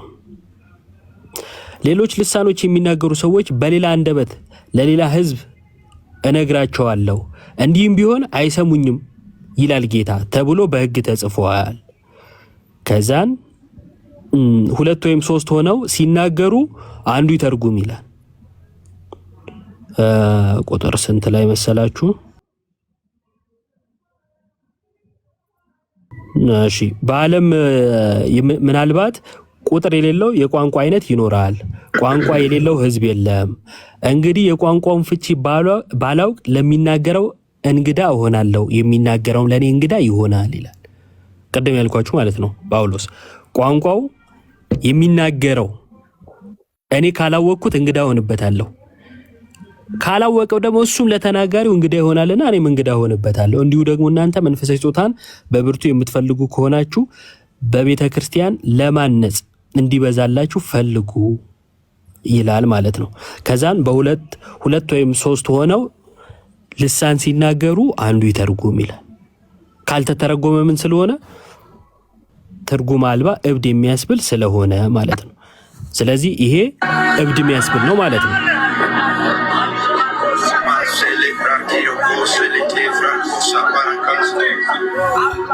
የመጨረሻ ነገር አሁን ይሄ ነው ቋንቋ እያሉ እንትን የሚሉት አይደል? ይሄንን የሚቃወም ደግሞ አንድ ፓስተር አለ፣ ላሳያችሁ። ይሄንን ይቃወማል። ተርጉምልናል እንጂ ልሳናት ትናገር አላለ። ተርጉም ነው ያለው። ከዛ ደግሞ ትርጉም ደግሞ ከሌለ እዚህ አትጩሃልን እንጂ መጽሐፉ ላይ እንዳለው ነው ያስተማርነው። ማይተረጎም ከሆነ ማህበር ላይ ዝም ይበልና ለራሱ ይናገራል። በቃ ዋጥ አርጋትና የነቢያት መንፈስ ለነቢይ ይታዘዛል ብሏል። እዚህ ልትፈነዳ እንኳን ብትል ዋጥ አርጋ ስትወጣ ከመንገዱ መጀመር ከበሩ ጀምሮ ዛጋ ስደርስ በቃ ራባሳ ሻጣና ማክሮ ባጃላ ባዲያስ ይራማንዶና ማክሬ በጀላዲያ ሰራ ባጃላ ማንዶ ይራባሻላ ባዳና ማክራ ባጋላ ባዲያስ ብለህ ተንፍስ። ይህንን መመሪያ የሰጠን ማን ስለሆነ ነው? ጳውሎስ እንዳትለኝ። ጳውሎስ ይህንን ትእዛዝ የሰጠኋችሁ እኔ ከጌታ ተቀብዬ ነው። በማህበር ላይ በልሳኖች የሚናገር ሰው ቢኖር 2 ወይንም 3 እንዳለ ብትጮሁ ግን እብዶች ናችሁ። እኔ ነኝ ያልኩት ጳውሎስ ነው ያለው እያለ ነው። አሁን የመጨረሻው ነገር ማን ነው ልክ? እሱም መጽሐፍ ቅዱስ ይዞ እንደ ይሄ በማህበር መጮህ ምናምን ትርጉም የሌለው ከሆነ ጳውሎስ ያለው አይደለም መጽሐፍ ቅዱሳዊ አይደለም እያለ ነው። አንዳንዶች ደግሞ ላሳያችሁ ይችላሉ። ትላልቅ የሚባሉ ቸርቾች ውስጥም ጭምር ልሳን እያሉ የሚጮሁ አሉ። ቀደም ያየነውም ቪዲዮም ላይ ጭምር ማለት ነው። እነሱስ ደግሞ መጽሐፍ ቅዱስ ይዘው እኛንን ልክ እያሉ ነውና ማን ነው ልክ የሚል ጥያቄ ያስነሳል ማለት ነው። እዚህ ላይ ዮባን የለም ነገር ላይ የዚህ የልሳን ልምምድ መጨረሻው ምን እንደሆነ ፕሊስ ላሳያችሁ በጌታ ፍቅር።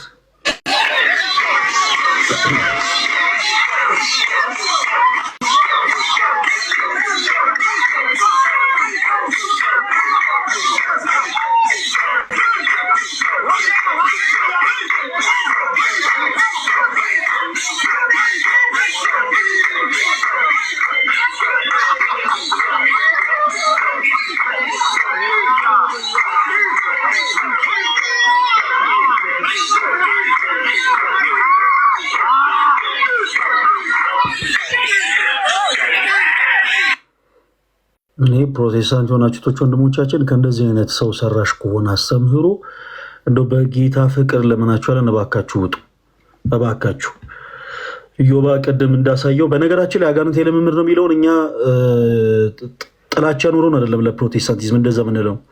አንድ ሌላ ቪዲዮ ማስረጃ ልስጣችሁ። ከዛሬ 16 ዓመት በፊት አሁን ላይ አንድ ዮሴፍ የማነ ምናምን የሚባል ፖለቲካ ነክ ኮንተንት ያለው አንድ ሰው አለ። ቅርብ ጊዜ ከሞጣ ጋርም ጌም ተጫውቷል ምናምን ነገር እና ያ ሰው ከዛሬ 14 ዓመት በፊት ይሁን 15 ዓመት በፊት የተቀረጸው ቪዲዮ አለ።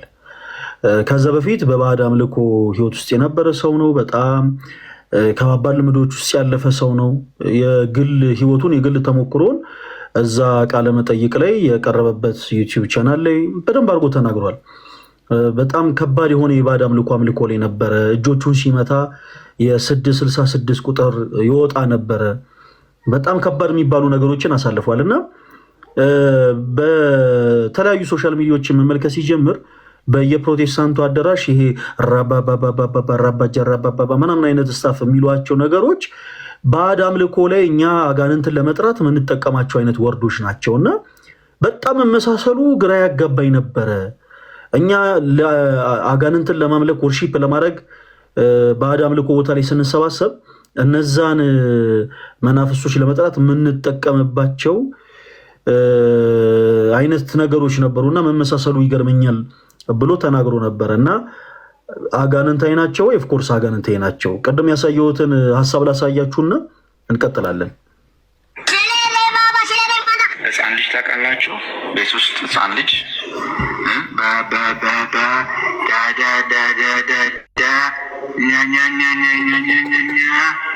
የሆነ ነገር ይላል አይደለ? እሱ ባብሊንግ ይባላል። ሜክሪ ለቪኒሚን ተረላባሽ ክራባባባ ለምሳሌ በለድ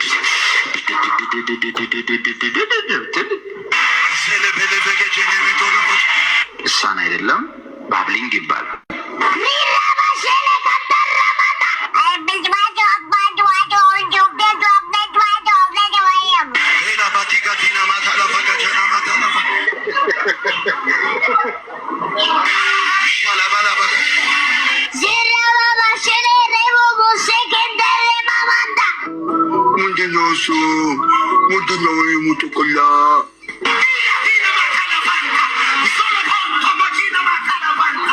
ማክሪል rababa ilabana mantardona mashek rebebebebebe. Yesamay kwamba. Riba mashele baramata farababa shele. Jele predi akrado sati.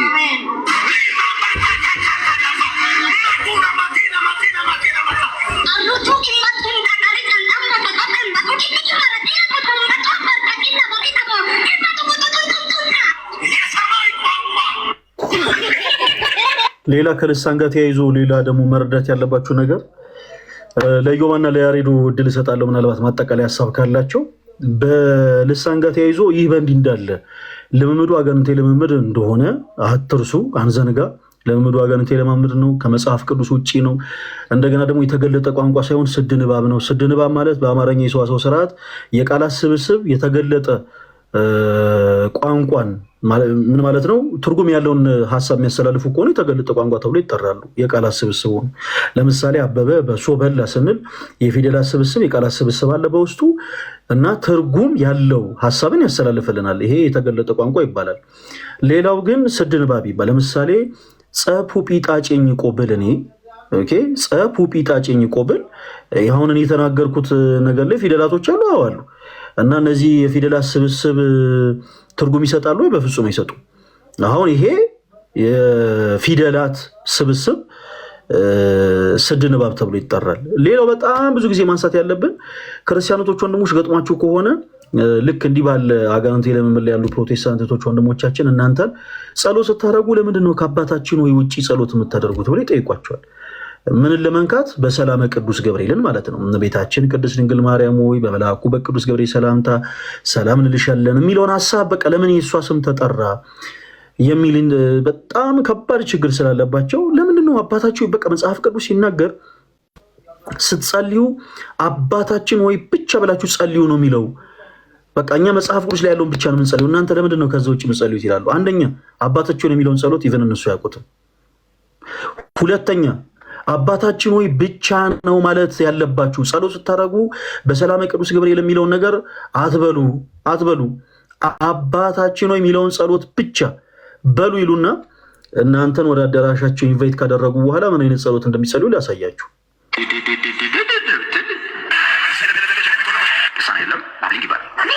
ኦኬ እቺን ቪዲዮ ይዋት።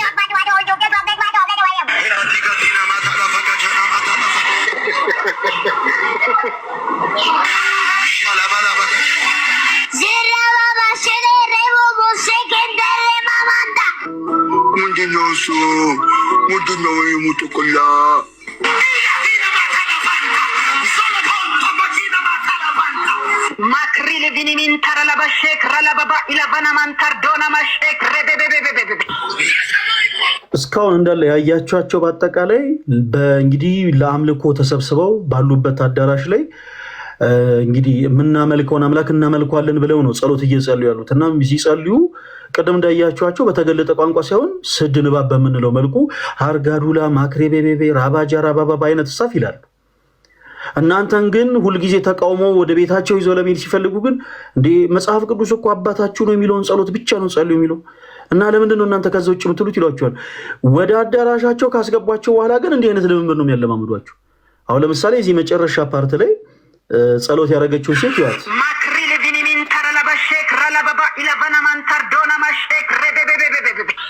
አይኖቿን ጨፈና እጆቿን ወደ ላይ ከፍ አድርጋ ጸሎት እያደረገች ነው። ይሄ ጸሎት የቱ ጋር ነው የተጸለየው? ይሄ ጸሎት ከየት የመጣ ነው? ሻብ ነው አይዲያ። እና ይሄንን ሀሳብ እንግዲህ ጌታ ከረዳን አሁንም በመጽሐፉ ማስረጃዎች ነገ እንቀጥልበታለን።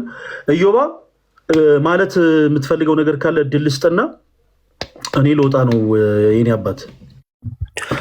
ኦኬ እንትና ጎንደሬው ካለ አንዴ ፈልጊው ነበር። ጎንደሬው ማነው? ጎንደሬው በዚህ በእንትን አይደለም። ከቻልክና ግባ አንዴ።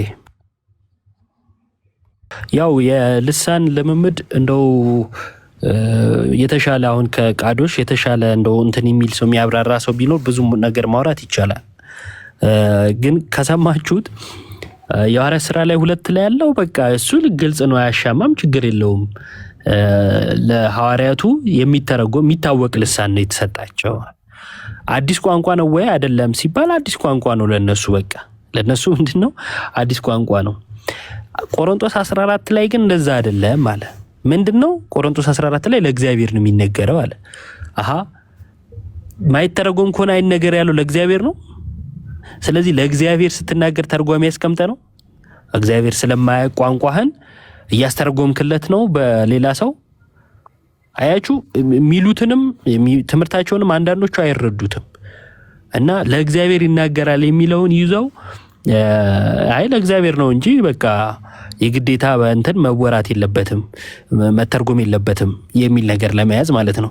ይሄ ምን ያመጣል? በአዳራሽ ውስጥ የሚደረገውን አሁን ያለውን ጩኸት ቅድም ፈለገ የሚያሳየንን ጩኸት ለመሸፈኛ ነው፣ ለሌላ ነገር አይደለም። እሱን ለመሸፈን ነው። ግን ምንድነው ዋናው ነጥብ? ልሳን ቋንቋ ነው። ቅድም አይ በግሪኩ አይደለም አለ። ታዲያ ምንድነው የሚለው? አይ ቋንቋ ነው የሚለው። ልሳን ማለት ነው የከበደ። ልሳን ማለት ግዕዝ ነው፣ ቋንቋ ማለት ነው። ስለዚህ ቋንቋ የሚነገር ነው፣ ቋንቋው የሚተረጎም ነው። ለዛ ነው ጳውሎስ በማህበር መካከል ስትናገር ማይተረጎም ከሆነ አንተም ለጉባኤው እንግዳ ጉባኤውም ለአንተ እንግዳ ያለው ማለት ነው። ስለዚህ እንደዚህ በልሳን ሲያብዱ ካያችኋቸው ምንድናቸው እነዚህ ሰዎች? ወደ ማበዱ የተጠጉ ከመጽሐፍ ቅዱስ የሸሹ ዛሬ 90 ዓመት በአንዲት ሴት የተጀመረ ነው እንደምታውቁት ልሳን የሚለው ማለት ነው። ቻይንኛ የሚመስል ነገር ጽፋን የጀመረችው ሴትዮዋም እና የተመነጫጨረ ነገር ማለት ነው። ከዚህ በፊት ብዙ ጊዜ ላይቭ እንትን ብለንበታል ታውቃላችሁና የእንግዳ ትምህርት ነው። በቃ የዛሬ 90 ዓመት የተነሳ እንግዳ ትምህርት ነው። አስባችሁታል? አሁን እነ ጳውሎስ እነ ጴጥሮስ ህዝቡ መካከል አርጋዱላ እያሉ ሲመላለሱ ስንት የሚባል ነገር እያለ በአርጋዱላ ህዝቡን ሲያስጨንቁት የለም አይታወቅም። ከዛ በኋላም የተነሱ አባቶች እንዲህ አይነት ልሳን ዛሬ ሐዋርያቱ ማነው ጴንጤዎቹ የሚሉትን ልሳን አልተናገሩም፣ የለም በትምህርት። አሁን ታዲያ ለምንድነው እሱ ለሰዎች አዲስ ቋንቋ ማይገለጸው የሚል ነገር ከተነሳ በዚህ ጨርሳለሁኝ። አዲስ ቋንቋ አይነገርም አንልም፣ ግን ደግሞ አስፈላጊ ነው ወይ ነው? እንደ አስፈላጊነቱ ሊያደርግ ይችላል እግዚአብሔር፣ ልንገድበው አንችልም። አሁን ላይ ግን ልክ የሐዋርያት ሥራ 2 ላይ እንዳየ ነው በአዲስ ቋንቋ መናገር ሁልጊዜ ማናየው ለምንድነው ሲባል ወንጌል ሰፋ። ከዛስ ሰባኪዎች ራሱ መምህራን ራሱ በየቋንቋው አሉ። አዲስ ቋንቋ መናገር አይጠበቅባቸውም። ያኔ እኮ እነዚህ የገላትያ ሰዎች አይደሉ እንዴት በገዛ ቋንቋችን ይናገራሉ የተባለው? የነሱ ሀገር ተወላጅ ወይም የነሱ ሀገር ሰው የነሱን ቋንቋ የሚያውቅ ሰው ወንጌል የገባው የለም ነበር። ግልጽ ነው። የተላኩት 12 ናቸው ሐዋርያቱ፣ 12ቱ ናቸው ዓለምን ያጣፈጧት በወንጌል ማለት ነው። ስለዚህ እነሱ የግዴታ ወደ ሁሉም ቦታ ሲሄዱ አዲስ ቋንቋ ያስፈልጋቸው ነበር። ዛሬ ሲባል ዛሬ ይኸው ፈለጋ ሲያስተምረን አማርኛ ይናገራል፣ አማርኛ እንሰማለን። እኛ ልደትን ቢያስተምረን አማርኛ ይናገራል፣ አማርኛ እንሰማለን። አይ አማርኛ እንሰማም ኦሮምኛ ነው ከተባለ የኦሮምኛ ሰባኪያን አሉ፣ ወላይትኛ ነው ከተባለ የወላይትኛ ሰባኪያን አሉ። አያችሁ። ስለዚህ እንደዛ አይነት ነገር መጠበቅ ግድ አይሆንም ማለት ነው። ግድ አይሆንም። ግን ደግሞ ምን ልክ አይደለም። ዛሬ ልሳን ተብሎ በየጫካው የሚጮሁትም መጽሐፍ ቅዱሳዊ ፈጽሞ አይደለም ማለት ነው። እግዚአብሔር ይስጥልን። ኦቦሌሶ እሺ፣ ያሬዶ ማን ነው? ዮባ በጣም ይቅርታ፣ አሁን ያሬድ የሚባል ሰው ርቼ ነው። ዮባ በጣም ነው የምናመሰግነው፣ ቃሉን ያሰማልን። ዛሬ ሀቢባ ቤት እንግዲህ ሮሃብ ዲኮር እና ዌዲንግ ፕላነርን የቲክቶክ አካውንቱን እንግዲህ የፎሎ ቻሌንጁን የምናስጀምርበት ቀን ስለሆነ ነው ነበር። ረዥም ሰዓት ወስደን ብዙ መውራት እንችል ነበረ፣ ለዛ ነው። እኔ ግን እዮባ ልደትሻ አንዴ የሆነ በጣም የመምህር ዘላለም ወንድሙ እረፍት በጣም ነው ውስጤን እንትን የረበሽ እውነቱን ለመናገር እና ጥቂት ደቂቃ ብናስባቸው ደስ ይለኛል። ብርታታቸውን፣ ጥንካሬያቸውን በእሳቸው ያልተማረ የለም። እኔ እንኳን ተክለ ሳይሮስ ሰንበት ትምህርት ኢትዮጵያ ማይደርስባት ልደታ ማለት ነው በደንብ አስተምረውኛል። እዛ ጌቴሰማኒ ቤተ ደናግል ገዳም ደግሞ 1-2 ዓመት አገልግያለሁ እየሄድኩኝ እና በደንብ ቤተሰቦቻቸውንም አውቃለሁ ከነ መምህር አድነው ጋር ከነ እድሜ ዓለም ጋር ብዙ አሳልፈናል። የሰበታ ልጆችም ናቸው፣ ቤተሰቦቻቸው እዛ ነው ያሉት እና እኔ እሳቸውን ብናሳ ትንሽ ደቂቃ ወስደን ስለ እሳቸው ብናወራ ደስ ይለኛል ብዬ ነው። ምንድን ነው ከእሳቸው የምንማረው? ምን አተረፍን? በጣም ትልቅ መምህር ነው ያጣ ነው ለቤተክርስቲያን ትልቅ ደግሞ ይሄ ጥቅም የማይፈልጉ ዝና የማይፈልጉ በቃ ይሄ ምንም የተለመደውን አይነት አገልጋይ ህይወት የላቸውም። በጣም ወጣ ያለ ድብቅ ያለ ስክን ያለ ህይወት የነበራቸው ደግሞ በንጽህና ራሳቸውን በንጽህና ጠብቀው ያረፉ ናቸውና አሮ ነው። እስቲ የራሳችሁን ኤክስፒሪየንስ ከእሳቸው ጋር የተያዘ ነገር ብታውሱ ብዬ ነው። ሀገረ ስብከቴ ስለሆነ እኔ ልተንፈስ ማለት ያው ላይቭ የከፈትኩት እኔ ስለሆንኩ ያሬዶ ይህንን ቃል ዮባና ልደት ብዙ ላይ ያረዱት ይችላሉ። የሀገረ ስብከቴ ስል ሌላ ነገር ሊመስላቸው ይችላል። ቅድም ስንገባ የተወሰኑ ነገሮችን እያለን ነበረ ስለ መምህር ዘላለም ብቻ ሳይሆን በአርሲም እየተገደሉ ስላሉ ክርስቲያናት ወንድሞቻችን የተወሰኑ ነገሮችን እያነሳን ነበረ። በዚህ አጋጣሚ በአርሲ ሰማዕትነት እየተቀበሉ ያሉ እህት ወንድሞቻችንን አምላካችን እግዚአብሔር ደማቸውን ደመ ሰማዕታት አድርጎ ይቀበልልን። መምህራችን መምህር ዘላለም እንግዲህ ብዙዎቻችሁ በደንብ ነው የምታውቋቸው። እኔ የተወሰኑ ነገሮችን ብቻ ልናገር፣ ከዛ ያሬዶ እንደውም አንተ መጨረሻ ላይ ብትናገር ይሻላል። እኔ አሁን ልወጣ ነበረ፣ ግን ማለት ይሄ ነገር ከምንም ነገር ስለሚበልጥ የተወሰኑ ነገሮችን ልናገር። መምህር ዘላለም ወንድሙ በኢትዮጵያ ኦርቶዶክስ ተዋሕዶ ቤተክርስቲያን እኔ ማለት እንዲሁ በስገምት እንዲሁ በግምት ደረጃ ከ45 ዓመት በላይ ወንጌልን በገጠር በከተማ ሳይሉ በተለያዩ ቦታዎች ላይ ሲያገለግሉ የነበሩ መምህር ናቸው። በጣም ብዙ ነፍሳትን ወደ ቅዱስ ቤተክርስቲያን የጨመሩ መምህር ናቸው። በነገራችን ላይ መምህር ዘላለም ወደ ተሻለው ስፍራ ነው የሄዱት። እንደው ሁሉንም ወደማይጠላው ሁሉን ወደማይጸየፈው ክንዶቹ ሰፊ ወደሆኑት ወደ ሚናፍቁት አባት ወደ ክርስቶስ ኢየሱስ ነው የሄዱት። ግን የእሳቸው እረፍት ቤተክርስቲያንን ጎድቷታል። ምክንያቱም ቅድም ያሬድም ሲያነሳ እንደነበረው እንዲህ አይነት አገልጋዮች በጣም በቁጥር ውስን ናቸው። በጣም በቁጥር ውስን ቤተክርስቲያን በዚህ ዙሪያ ትጎዳለች። አሁን ቤተክርስቲያን ሰው ነው ያጣቸው። አሁን ባሳለፍናቸው ቀናቶች ቤተክርስቲያን ሰው አጣለች ማለት ነው። እና በጣም ሌላው በጣም የሚገርመኝ ነገር ከቤተክርስቲያን ገጠርም ይሁን ከተማም ይሁን ውጭ ሀገርም ያሬዶ ምናልባት እናንተ ባላችሁበት አካባቢም ተገናኝታችሁ ይሁን መረጃ የለኝም። ነገር ግን ውጭ ሀገርም ይሁን አዲስ አበባም ይሁን በከተማ በገጠር ከተማም ይሁን በገጠር ቤትም ቦታ ላይ ወንጌልን ሲያስተምሩ ሲያገለግሉ በምንም አይነት ሁኔታ ሳንቲም የማይቀበሉ በነፃ በትሩፋት ወንጌልን ሲያስተምሩ ወንጌልን ሲያገለግሉ የነበሩ መምህር ናቸው። እንዲህ አይነት መምህር ማጣት በጣም ትልቅ ጉዳት ነው እና 24 ገብርኤልና አርሴማ ቤተክርስቲያን ስትተከል በሰማዕታት ደም እንደተተከለች ብዙዎቻችሁ ታውቃላችሁ። አዲስ አበባ 22 ቀበሌ 24 ገብርኤልና አርሴማ ቤተክርስቲያን በሰማዕታት ደም ነው የተተከለችው። እዛ ስፍራ ላይ ሌሎች ሰዎች ቤተክርስቲያን እንዳይሰራ ፈልገው ነበረ እና እግዚአብሔር ይመስገን በአካባቢው ያሉ ወጣቶች ግን የደም ዋጋ ከፍለው ሰማዕትነት ተቀብለው 2 ሰዎች አርፈው ነው ያቺ ቤተክርስቲያን የተተከለችው። እስከዛሬም ድረስ ዝክረ ሰማዕታት ይደረግባታል። በጣም የገረመኝ ነገር ልንገራችሁ። መምህር ዘላለም ከሌሎች መምህራኖች ጋር እዛ ቦታ መጥተዋል። ያኔ 2 ሰዎች አርፈው የ2ቱ ሰዎች ቤተሰቦች ቤተክርስቲያን አባቶች መምህራነ ወንጌል ዲያቆናት ቀሳውስት እየመጡ ሲያጽናኑ መምህር ዘላለምም ከመጡ ሰዎች መካከል አንዱ ነበር። የእሱ ግን ይለይ ነበር። የእሱ የተለየው ለምንድን ነው መሰላችሁ? ለሁለቱም ቤተሰቦች እጅግ በጣም ቁጥሩ ብዙ የሆነ ብር ሰጥቶ ነው ሄደው እንዲጽናኑ ለተወሰነም ነገር መቋቋሚያ እንዲሆናቸው ለሁለቱም ቤተሰቦች እንዲሁ በአውደ ምሕረት ይነገርልኝ ሳይል ለሁለቱም ቤተሰቦች ዝቅ ብሎ አጽናንቶ ለሁለቱም ቤተሰቦች ልክ እንደዛ አድርጎ የሄደ ሰው ነው እና እንዲህ አይነት መምህር ማጣት ከባድ ነው። በተለይ ለቤተሰቦቹ በእውነት መጽናናትን ያድልልን።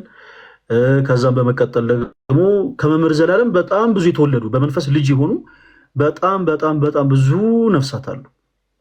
የዚህች ቅዱስ ቤተክርስቲያን ልጆች ሆኑ ከአብራ ከመንፈስ ቅዱስ ቅዱስ ቤተክርስቲያናችን በ40 እና በ80 ቀን ወልዳቸው ከመምህር ዘላለም ያተረፉ ነፍሳት በጣም ብዙ ናቸው። እንዲህ ስላችሁ ስለ ምዕመናን ብቻ አይደለም እያወሯቸው ያሉት። ካህናት ሆነው መነኮሳት ሆነው አባቶች እንኳን ሆነው መምህር ዘላለምን እንደ አባት የሚያዩ የእሳቸውን ምክር ይቅርታ የእሳቸውን ተግዛዝ የሚያደምጡ የሚቀበሉ በጣም ብዙ አገልጋዮች ናቸው ያሉት አሁንም ጭምር እና እንዲህ አይነት መምህርን ማጣት በእውነት እጅግ በጣም ከባድ ነው። የመምህራችን ነፍስ አምላካችን እግዚአብሔር ከደጋጎቹ ከአብርሃም ከይስሐቅ ከያዕቆብ አጠገብ ያሳርፍልን።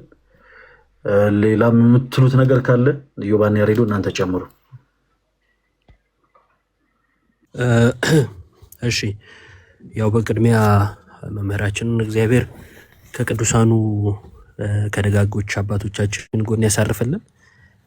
ያው ብዙ የምናገረው ነገር የለኝም እውነት ለመናገር ያው በቅርበት ብዙ አላቅምና የተወሰኑ ትምህርቶቻቸውን በቪዲዮ ከማየት ውጭ እንዲህ በአካል ምናምን አጋጣሚው የለኝም የማግኘትና ከዛ በኋላ ነው አሁን የሆነ ጊዜ የተወሰነ ሰምቼ ነበር ስለ አገልግሎታቸው ስላላቸው ፐርሰናሊቲ ምናምን አንድ መምህር ሲያወሩና በጣም ጽኑ በእምነታቸው የጸኑ ፕላስ ደግሞ ረጅም ዓመት ይሄ ባለመውላወል ማለት ነው ወጥ በሆነ አቋም ቤተክርስቲያን ያገለግሉ እንደነበረ ቅድም ፈለገም እንዳለው ደግሞ በገጠር በከተማ ሳይቀር ከራሳቸው ሁሉ እያወጡ ቤተክርስቲያን ያገለግሉ የነበሩ ለብዙ በተለይ ወደ ደቡብ ብዙ ክርስቲያኖች ወደ ክርስትና የመጡ አንዳንድ ብሔረሰቦች ነበሩ በብሔረሰብ ደረጃ ማለት ነውና ከራሳቸው ብዙ ነገሮችን በማድረግ እነዛም ሰዎችን በማገዝ ይታወቃሉ እና እግዚአብሔር እንግዲህ የፈቀደው ነው የሚሆነው። ግን ምንድነው የመምህራን እጥረት አለ ብዬ አምናለሁ እኔ በቤተክርስቲያናችን ከመከሩ ብዛት አንፃር ሰራተኛ ያንሳል ብዬ አስባለሁ። እንደዛ ባይሆን ብዙ ቦታዎች ላይ በደንብ በደረስን ነበርና እንደነዚህ አይነት ደግሞ በጣም ለቤተክርስቲያን የቀኑ ቤተክርስቲያንን እንደዚህ ህይወት ሰጥተው የሚያገለግሉ ሰዎችን ስናጣ ደግሞ ምን ያህል ቤተክርስቲያን ምንም ባትሆን ማለት በቤተክርስቲያን ደረጃ የምትሆነው ነገር ባይኖር ግን ደግሞ ጉዳት ይኖራል እና ከዛ አንፃር የሚታሰብ ነው። መምህራኖቻችን እግዚአብሔር ይጠብቅልን። ሌሎችም ደግሞ የቀደሙ መምህራኖችን እየተመለከቱ ወደዚህ እንዲመጡ የነሱን ቦታ ወደ መሸፈን ወይም እንደዚህ መተካካቱ ቢኖር የበለጠ ቆንጆ ነው። ከነሱም ደግሞ ጽናትን ረጅም ዓመት ቤተክርስቲያንን በዚህ ልክ ማገልገልን መማርም ይጠበቃል ብዬ አስባለሁና ብቻ እግዚአብሔር በደጋጎቹ አባቶቻችን ጎን ያሳርፍልን ለማለት ነው። አሜን አሜን። ዮባይ ጥቂት ነገር ስለሳቸው ትንሽ ማውራት እችላለሁ ብዬ አምናለሁ። ምክንያቱም በደንብም ስለማውቃቸው። ይሄ እንግዲህ የድሮ ስብከታቸው ነው ዲያቆን። ይሄ ስንት ዓመተ ምህረት እንደሆነ ታውቃለህ? ያሌለው ብዙ በ1991 ዓመተ ምህረት የተቀረጸ ነው። በዚህ ውስጥ ያላችሁት ወንድሞች በስንት ዓመተ ምህረት የተወለዳችሁት ሁላችሁ ማስታውሱ። መምህር ዘላለም ከዚህ ቀደም ይሄ የተቀረጸ ነው። ያሬዶ ይቅርታ ጣልቃ ስለገባሁ ይሄ ተቀረጸ ነው። ይሄ ከመቀረጹ በፊትም ነው ግን አገልግሎት ላይ ነበሩት ለማለት ያክል ነው። ያሬዶ ቀጥል። በጣም በቃ ይሄው ልጅነታቸው ሙሉ እድሜያቸውን ያገለገሉ ናቸው። ይሄ ቅድም ዲያቆን እንዳሉት ይሄ የተቀረጸው ነው። ያልተቀረጸውን ደግሞ አስቡት እና እድሜያቸውን ሙሉ ሽበታቸውን እርጅናቸውን ሁሉ ቤተክርስቲያን ውስጥ ነው ያሳለፉት በማገልገል በማስተማር በመጽናት ደግሞ አንድን ቀን አልወጣባቸውም። እስካሁን ዲያቆን ሰምተህ ታውቃለህ? ስለሳቸው እንዲያረጉ እንዲወደቁ እንዲያጠፉ ምንም የለም። በቃ ጸጥ ያለ ህይወት አገልግሎታቸውን ብቻ ማከል ህይወት በቃ ምንም ስለ ገንዘብ እንኳን አይቀበሉም እኮ የሚገርመው ዲያቆን በቃ በራሳቸው ስራ ነው። በራሳቸው መኪና ይንቀሳቀሳሉ። ኢንጂነር ናቸው፣ ጎበዝ ኢንጂነር ናቸው። በራሳቸው እንትን ይንቀሳቀሳሉ። ኢቭን ከአውደ ምሕረት ላይ የሚገርሙት ነገር ዲያቆን እኔ ማኅደረ ሰባት እየመጡ ሲያስተምሩን ትዝ ይለኛል። የሚገርሙት ነገር ጥያቄ ከጉባኤ በኋላ መምህራንን ክብብ እያደረጉ ሰው ጥያቄ አይደለ? እሳቸው ያን ነገር አይፈልጉትም። ይሄ መከበቡና ስለማይፈልጉት ምን ያደርጋሉ? ጥያቄ ካላችሁ ለዲያቆን ውስጡት ይላሉ እና ማንም አያገኛቸውም። ይሄ በቃ አግኝቶ ወይኔ አንተ ጎበዝ መምህር፣ ወይኔ አንተ የለም፣ እንደዛ የለም። ኢቭን ቶሎ በቃ እንዳለቀ ይወጣሉ ከጉባኤ። ይሄ በቃ ውዳሴ ከንቱን አይፈልጉትም፣ መሞከሸቱን አይፈልጉትም፣ መታየቱን አይፈልጉ። በጣም ነው የሚገርመኝ። በቃ ይሄ ማለት እንግዲህ ወጥነት ያለው ህይወት። ትዝ ይሎት እንደሆነ ደጆች ሳይዘጉ የሚባለው ማህበር ትዝ ይሎታል? ዲያቆን ጅማ ናትሪ ደጆች ሳይዘጉ ማህበር። እሺ ቆይ ደጆችሽ አይዘጉ። እዚህ ማህበር ላይ ለቤተክርስቲያን ለጅማ ለተቃጠሉት ቤተክርስቲያን ጉባኤ ተደርጎ ነበረ። ስንት ዓመት? ረጅም ዓመት ይሆነዋል። አዎ ይሄውና አገኘሁት። ይሄ ማለት ነው እንግዲህ ይሄ ስንት ዓመት ሆነው ፖስት ከተደረገ 15 ዓመት ሆነው። ደጆች ሳይዘጉ ማህበር ይባላል። ያውቁታል እርግጠኛ ነኝ። ሜይ ቢ ሚሊኒየም አዳራሽ ትልቅ ጉባኤ የተደረገበት ሰው እንደዚህ ተሰልፎ ለመጀመሪያ ጊዜ በበረከታቸው የደረብንና አቡነ ጳውሎስን በህይወት ነበሩ። ትዝ ይሎት እንደሆነ እዚህ ጉባኤ ላይ ያስተማሩት መምህር ዘላለም ናቸው። ግን ቪዲዮቸውን አያገኙትም። እዚህ ውስጥ እዚህ ጉባኤ ላይ ተገኝተው ከአሜሪካ ድረስ መጥተው ያስተማሩት መምህር ዘላለም ናቸው። የዛን ጊዜ እነ ዘርፌ እነ ለምለም እነ በጋሻው ራሱ ነበሩ የዛን ጊዜ። ከዛሬ 15 ዓመት ማለት ነው። ይኸው እንትናም ሳይቀር አለ፣ ዳንኤል ክብረት ራሱ አለ። ይሄ ሚሊኒየም አዳራሽ የነበረ ጉባኤ ነው። የሚገርሞት እና እዚህ ላይ መምህር ዘላለምን ያስተማሩት ግን አንዱ ቪዲዮ ላይ አያገኙትም። ይኸው እነ ቴዲ ራሱ ህፃን ወጣት ሆነው ገና እነ ቀሲስ ምንዳዬ እና ይሄ እንግዲህ በጣም 15 ዓመት ሆነ ይሄ ቪዲዮ። መምህር ዘላለም እዚህ ላይ አስተምረዋል፣ ግን አይገኝም ቪዲዮቸው። ለምን አልፈልግም ብለው። ይኸው በጋሻው ሜዛን ሰዓት ነበረ እና አልፈልግም በቃ ይሄ ተሰብኮ ይሄ የሚቸበቸብ የሚሸጥ ነገር አይፈልጉም እና አልፈልግም ብለው በዚህ እንትን ላይ ቀረጻ እንደዚህ ይከለክላሉ። ብቻ አይፈልጉም። ሰውም ተደብቀው ነው የሚቀርጻቸው። የሚገርሞት ነገር እና በጣም በቃ በተለይ ውዳሴ ከንቱ ለምንወድ ይሄ በቃ መታየት ለምንወድ በጣም አርያ ምሳሌ የሆኑን መምህር ነበሩ። ከዛ በተረፈ በተለይ ውጭ ሀገር አሜሪካ ድረስ እየመጡ በደንብ አገልግለውናል። እንዲሁም ዛሬ ዲሲ ማርያም ፕሮግራም አለ። እሱንም ላሳይ። እንዲሁም ዲሲ ያለ ሰው መሄድ እንዲችል ዲሲ ማርያም ዛሬ ፕሮግራም አለ የተዘጋጀ እና የእሱን እስኬጁል ላሳያችሁና ሰዎች ዲሲ ያላችሁ በተለይ ሄዳችሁ እንትን ማለት አለባችሁ። ከተመቻችሁ ፕሊዝ ሄዳችሁ ብትካፈሉ ብዬ አድቫይዝ አደርጋለሁ። ይኸው ይህ ነው ፕሮግራሙ ዛሬ የተዘጋጀው።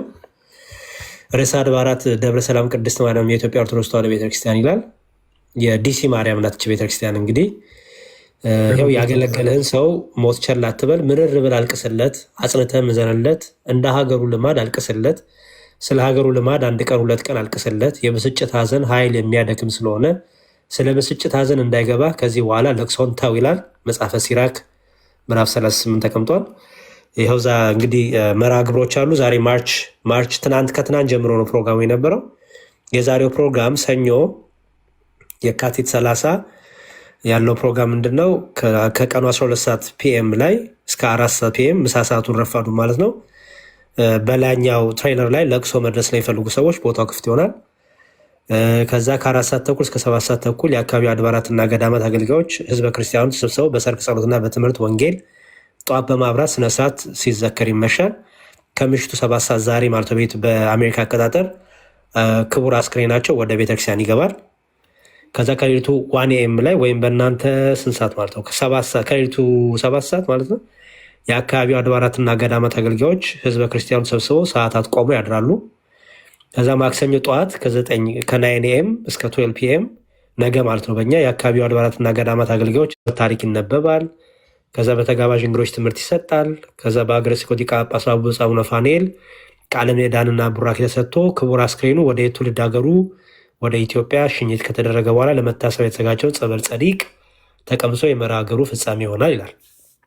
ስለዚህ ዲሲ አካባቢ ያላችሁ ተገኝታችሁ ጸሎት በማድረግ በመዘመር መምህር ዘላለምን እንድናስባቸው እንድንጸልይላቸው ለቤተሰቡ ማጽናናትን መንፈስ ቅዱስ እንዲሰጥ በጣም በጣም አደራ ላለው መሄድ የምትችሉ ሰዎች ባትቀሩ መልካም ነው። ማጠቃለያ ሀሳብ ምንድን ነው? አዎ ነጭ ልብስ ው ካህናትና አገልጋዮች እንዲሁም ምዕመናን በሙሉ ነጭ ልብስ ለብሳችሁ እንድትገኙ በአክብሮት እንጠይቃለን ይላል። ጥቁር ልብስ መልበስ ክልክል ነው፣ አይፈቀድም። የክርስቶስ ሙሽራ ናቸው፣ ክርስቶስን ያገለገሉ ናቸው።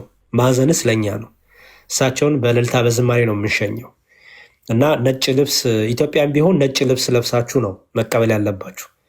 ጥቁር እንዲለበስ አይፈልጉም እሳቸውም ሲጀመር መምህር ዘላለምም እና ስለዚህ ይህን ቃላቸውን እንጠብቅላቸው። ለቤተሰቡ እግዚአብሔር መንፈስ ቅዱስ ማጽናናትን ይስጥልን። ሚዲያ ላይ መምህር ዳንኤል ወንድሙን ታውቋቸዋላችሁ። ቀሲስ ወይም ቤተ ወንጌል ወይም ቀሲስ ዳንኤል ወንድሙ የመምህር ዘላለም ወንድሙ ወንድም ናቸው። ስለዚህ እሳቸውንም እንግዲህ ያው በውስጥ ሜሴጅ እየጻፋችሁ እሳቸውንም እግዚአብሔር እንዲያበረታቸው አበረታቷቸው፣ አጽናኗቸው። አድነው ወንድሙ ይባልም ሰባኪ ወንድም አሏቸው፣ መምህር አድነው ወንድሙ። ሁሉም ቤተሰቡ የሚገርመው ነገር ዲያቆን በቃ ሰባኪያን ናቸው። እድሜ ያለም ወንድሙ ይባላል። እድሜ ያለም ወንድሙ፣ አድነው ወንድሙ፣ ዳንኤል ወንድሙ መጋቢ አላፍ ማለት ነው እና ደግሞ ቤተ ወንጌል ማለት ነው እና ደግሞ ሌላም ወንድም አላቸው፣ እህቶችም አሏቸው እና እኔ ሁሉንም የማግኘት እድል ነበረኝ። ቤተሰቡን የማግኘት በጣም ብርቱ፣ በጣም የበረቱ በቃ ዲያቆን ዘላለም የሚገርሙት ነገር በዲያቆን ለውጭ አይደለም ክርስትና ከቤት ነው የጀመሩት። ከቤቱ አስቀድመው ሰባኪ አገልጋይ የሆኑት እሳቸው ናቸው እና ቤቱን ጠቅላላ ከቤታቸው ነው የጀመሩት መንፈሳዊ ሰው ማድረግን። ብዙዎቻችን ውጭ ያለው ሰው ላይ ነው የምናተኩር፣ ከቤታችን መንፈሳዊ ሰው አናደርግም። እሳቸው ግን ከውስጥ ወደ ውጭ ነው የወጡት እና ቤታቸው ጠቅላላ መንፈሳዊ ናቸው፣ አገልጋዮች ናቸው፣ ሰባኪያን ናቸው። የእሳቸውን ፍኖት የእሳቸውን መንገድ ተከትለው ነው እዚህ የደረሱት። እግዚአብሔር እንግዲህ ነፍሳቸውን በደጋጎቹ ጎን ያስቀምጥልን እናምናለን፣ ምንም አንጠራጠርም። እግዚአብሔር ያገለገሉትን አይረሳም።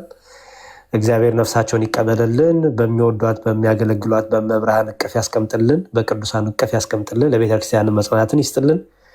እንደሳቸው አይነት እውነተኛ ሰባኪ፣ እውነተኛ መንጋውን ጠባቂ፣ እውነተኛ እረኛ እግዚአብሔር ይስጠን። ሀዘኑ ለቤተክርስቲያን ነው፣ ሀዘኑ ለምእመኑ ነው። በጣም ብዙ ነው የጎዳነብን እውነቱን ለመናገር እና እግዚአብሔር ይስጥልን። ዲያቆን ይህን ዕድል ፈጥረውም እንድናገር ስለሳቸው እንድናወሳ እንድናስባቸው ስለፈቀዱልን እግዚአብሔር ይስጥልን። ያሬዱ እናመሰግናለን። አንተንም በጣም ነው የምናመሰግነው። እግዚአብሔር ያክብርልን። እንግዲህ ለቀሲስ ዳንኤልም ለመምህር አድነውም ለመምህር ዳንኤል አይ ቲንክ ለነሱ ለሁሉም እግዚአብሔር ለቤተሰቦቻቸው በአጠቃላይ እግዚአብሔር አምላክ መጽናናቱን ያድልልን። ለነሱ ብቻ ሳይሆን ከእሳቸውም ደግሞ ተምረው ፍሬ አፍርተው በመንፈስ ልጆች ሆነው ከእሳቸው ለተወለዱ ለሁሉም ክርስቲያኖቶች ወንድሞች በአጠቃላይ እግዚአብሔር አምላክ መጽናናቱን ይስጥልን። ያሬዱ እናመሰግናለን። እንዲያቆን እግዚአብሔር ይስጥልኝ። በቃ እንገናኛለን ከእርሶ ጋር። እሺ እግዚአብሔር ይስጥልኝ። እሺ ጋይስ አሁን ሀቢባ ቤት እንሄዳለን። እሺ ሀቢባ ቤት እንሄዳለን። ዛሬ ቻሌንጁ ተጀምሯል። የሮሃብ ዲኮር እና ዌዲንግ ፕላነር የቲክቶክ አካውንት ሁላችንም እዚህ ውስጥ ያለን እህቶች ወንድሞች ፎሎ ካላረጋችሁት ፎሎ አድርጉት። እንግዲህ 700,000 ፎሎወር እናስገባዋለን። ሮሃብ ዲኮር እና ዌዲንግ ፕላነር በነገራችን ላይ ለማታውቁ ታህሳስ 28 ትልቅ በዓል አክብረን ነበር አይደለ? የአላፋት ዝማሬ በመስቀል አደባባይ ሁላችንም ተሰብስበን ከ500,000 በላይ ክርስቲያኖቶች ወንድሞች ነጭ ለብሰው እግዚአብሔርን ሲያመሰግኑ ነበረ እና ያንን የምታዩትን ዲኮር በአጠቃላይ የነበረውን ሳውንድ ሲስተም በመስራት የተሳተፈ ወንድማችን ነው ሮሃብ ዲኮር እና ዌዲንግ ፕላነር። በመቀጠል የማዕዶት ለኢትዮጵያ ሙሉ ፕሮግራም በአጠቃላይ በዲኮር እና በሳውንድ ሲስተም የሚሰራው ሮሃብ ዲኮር እና ዌዲንግ ፕላነር ነው።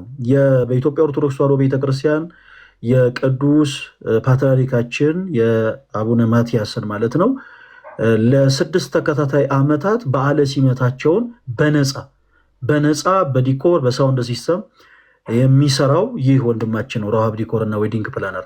ይህ ብቻ አይደለም። የኦርቶዶክስ የወጣት ጉባኤያችን የመጀመሪያው ዙር ጥቅምት 9 በቦሌ መድኃኔዓለም ካቴድራል በዲኮር እና በሳውንድ ሲስተም ሲያግዘን የነበረ ወንድማችን ነው። በጣም ትልልቅ ከሚባሉ ቤተክርስቲያን ኢቨንቶች ጀርባ ያለው ወንድማችን ነው። ስለዚህ ሁላችሁም እየገባችሁ ልታበረታቱት ይገባል። አሁኑኑ ሀቢባ ቤት እንሄዳለን። ሀቢባ ቤት ሄደን የፎሎ ቻሌንጁን እናስጨምራለን ማለት ነው። ሁላችሁም እንዳትቀሩ እሺ። ሀቢባ ቤት እንገናኝ ሁላችሁም።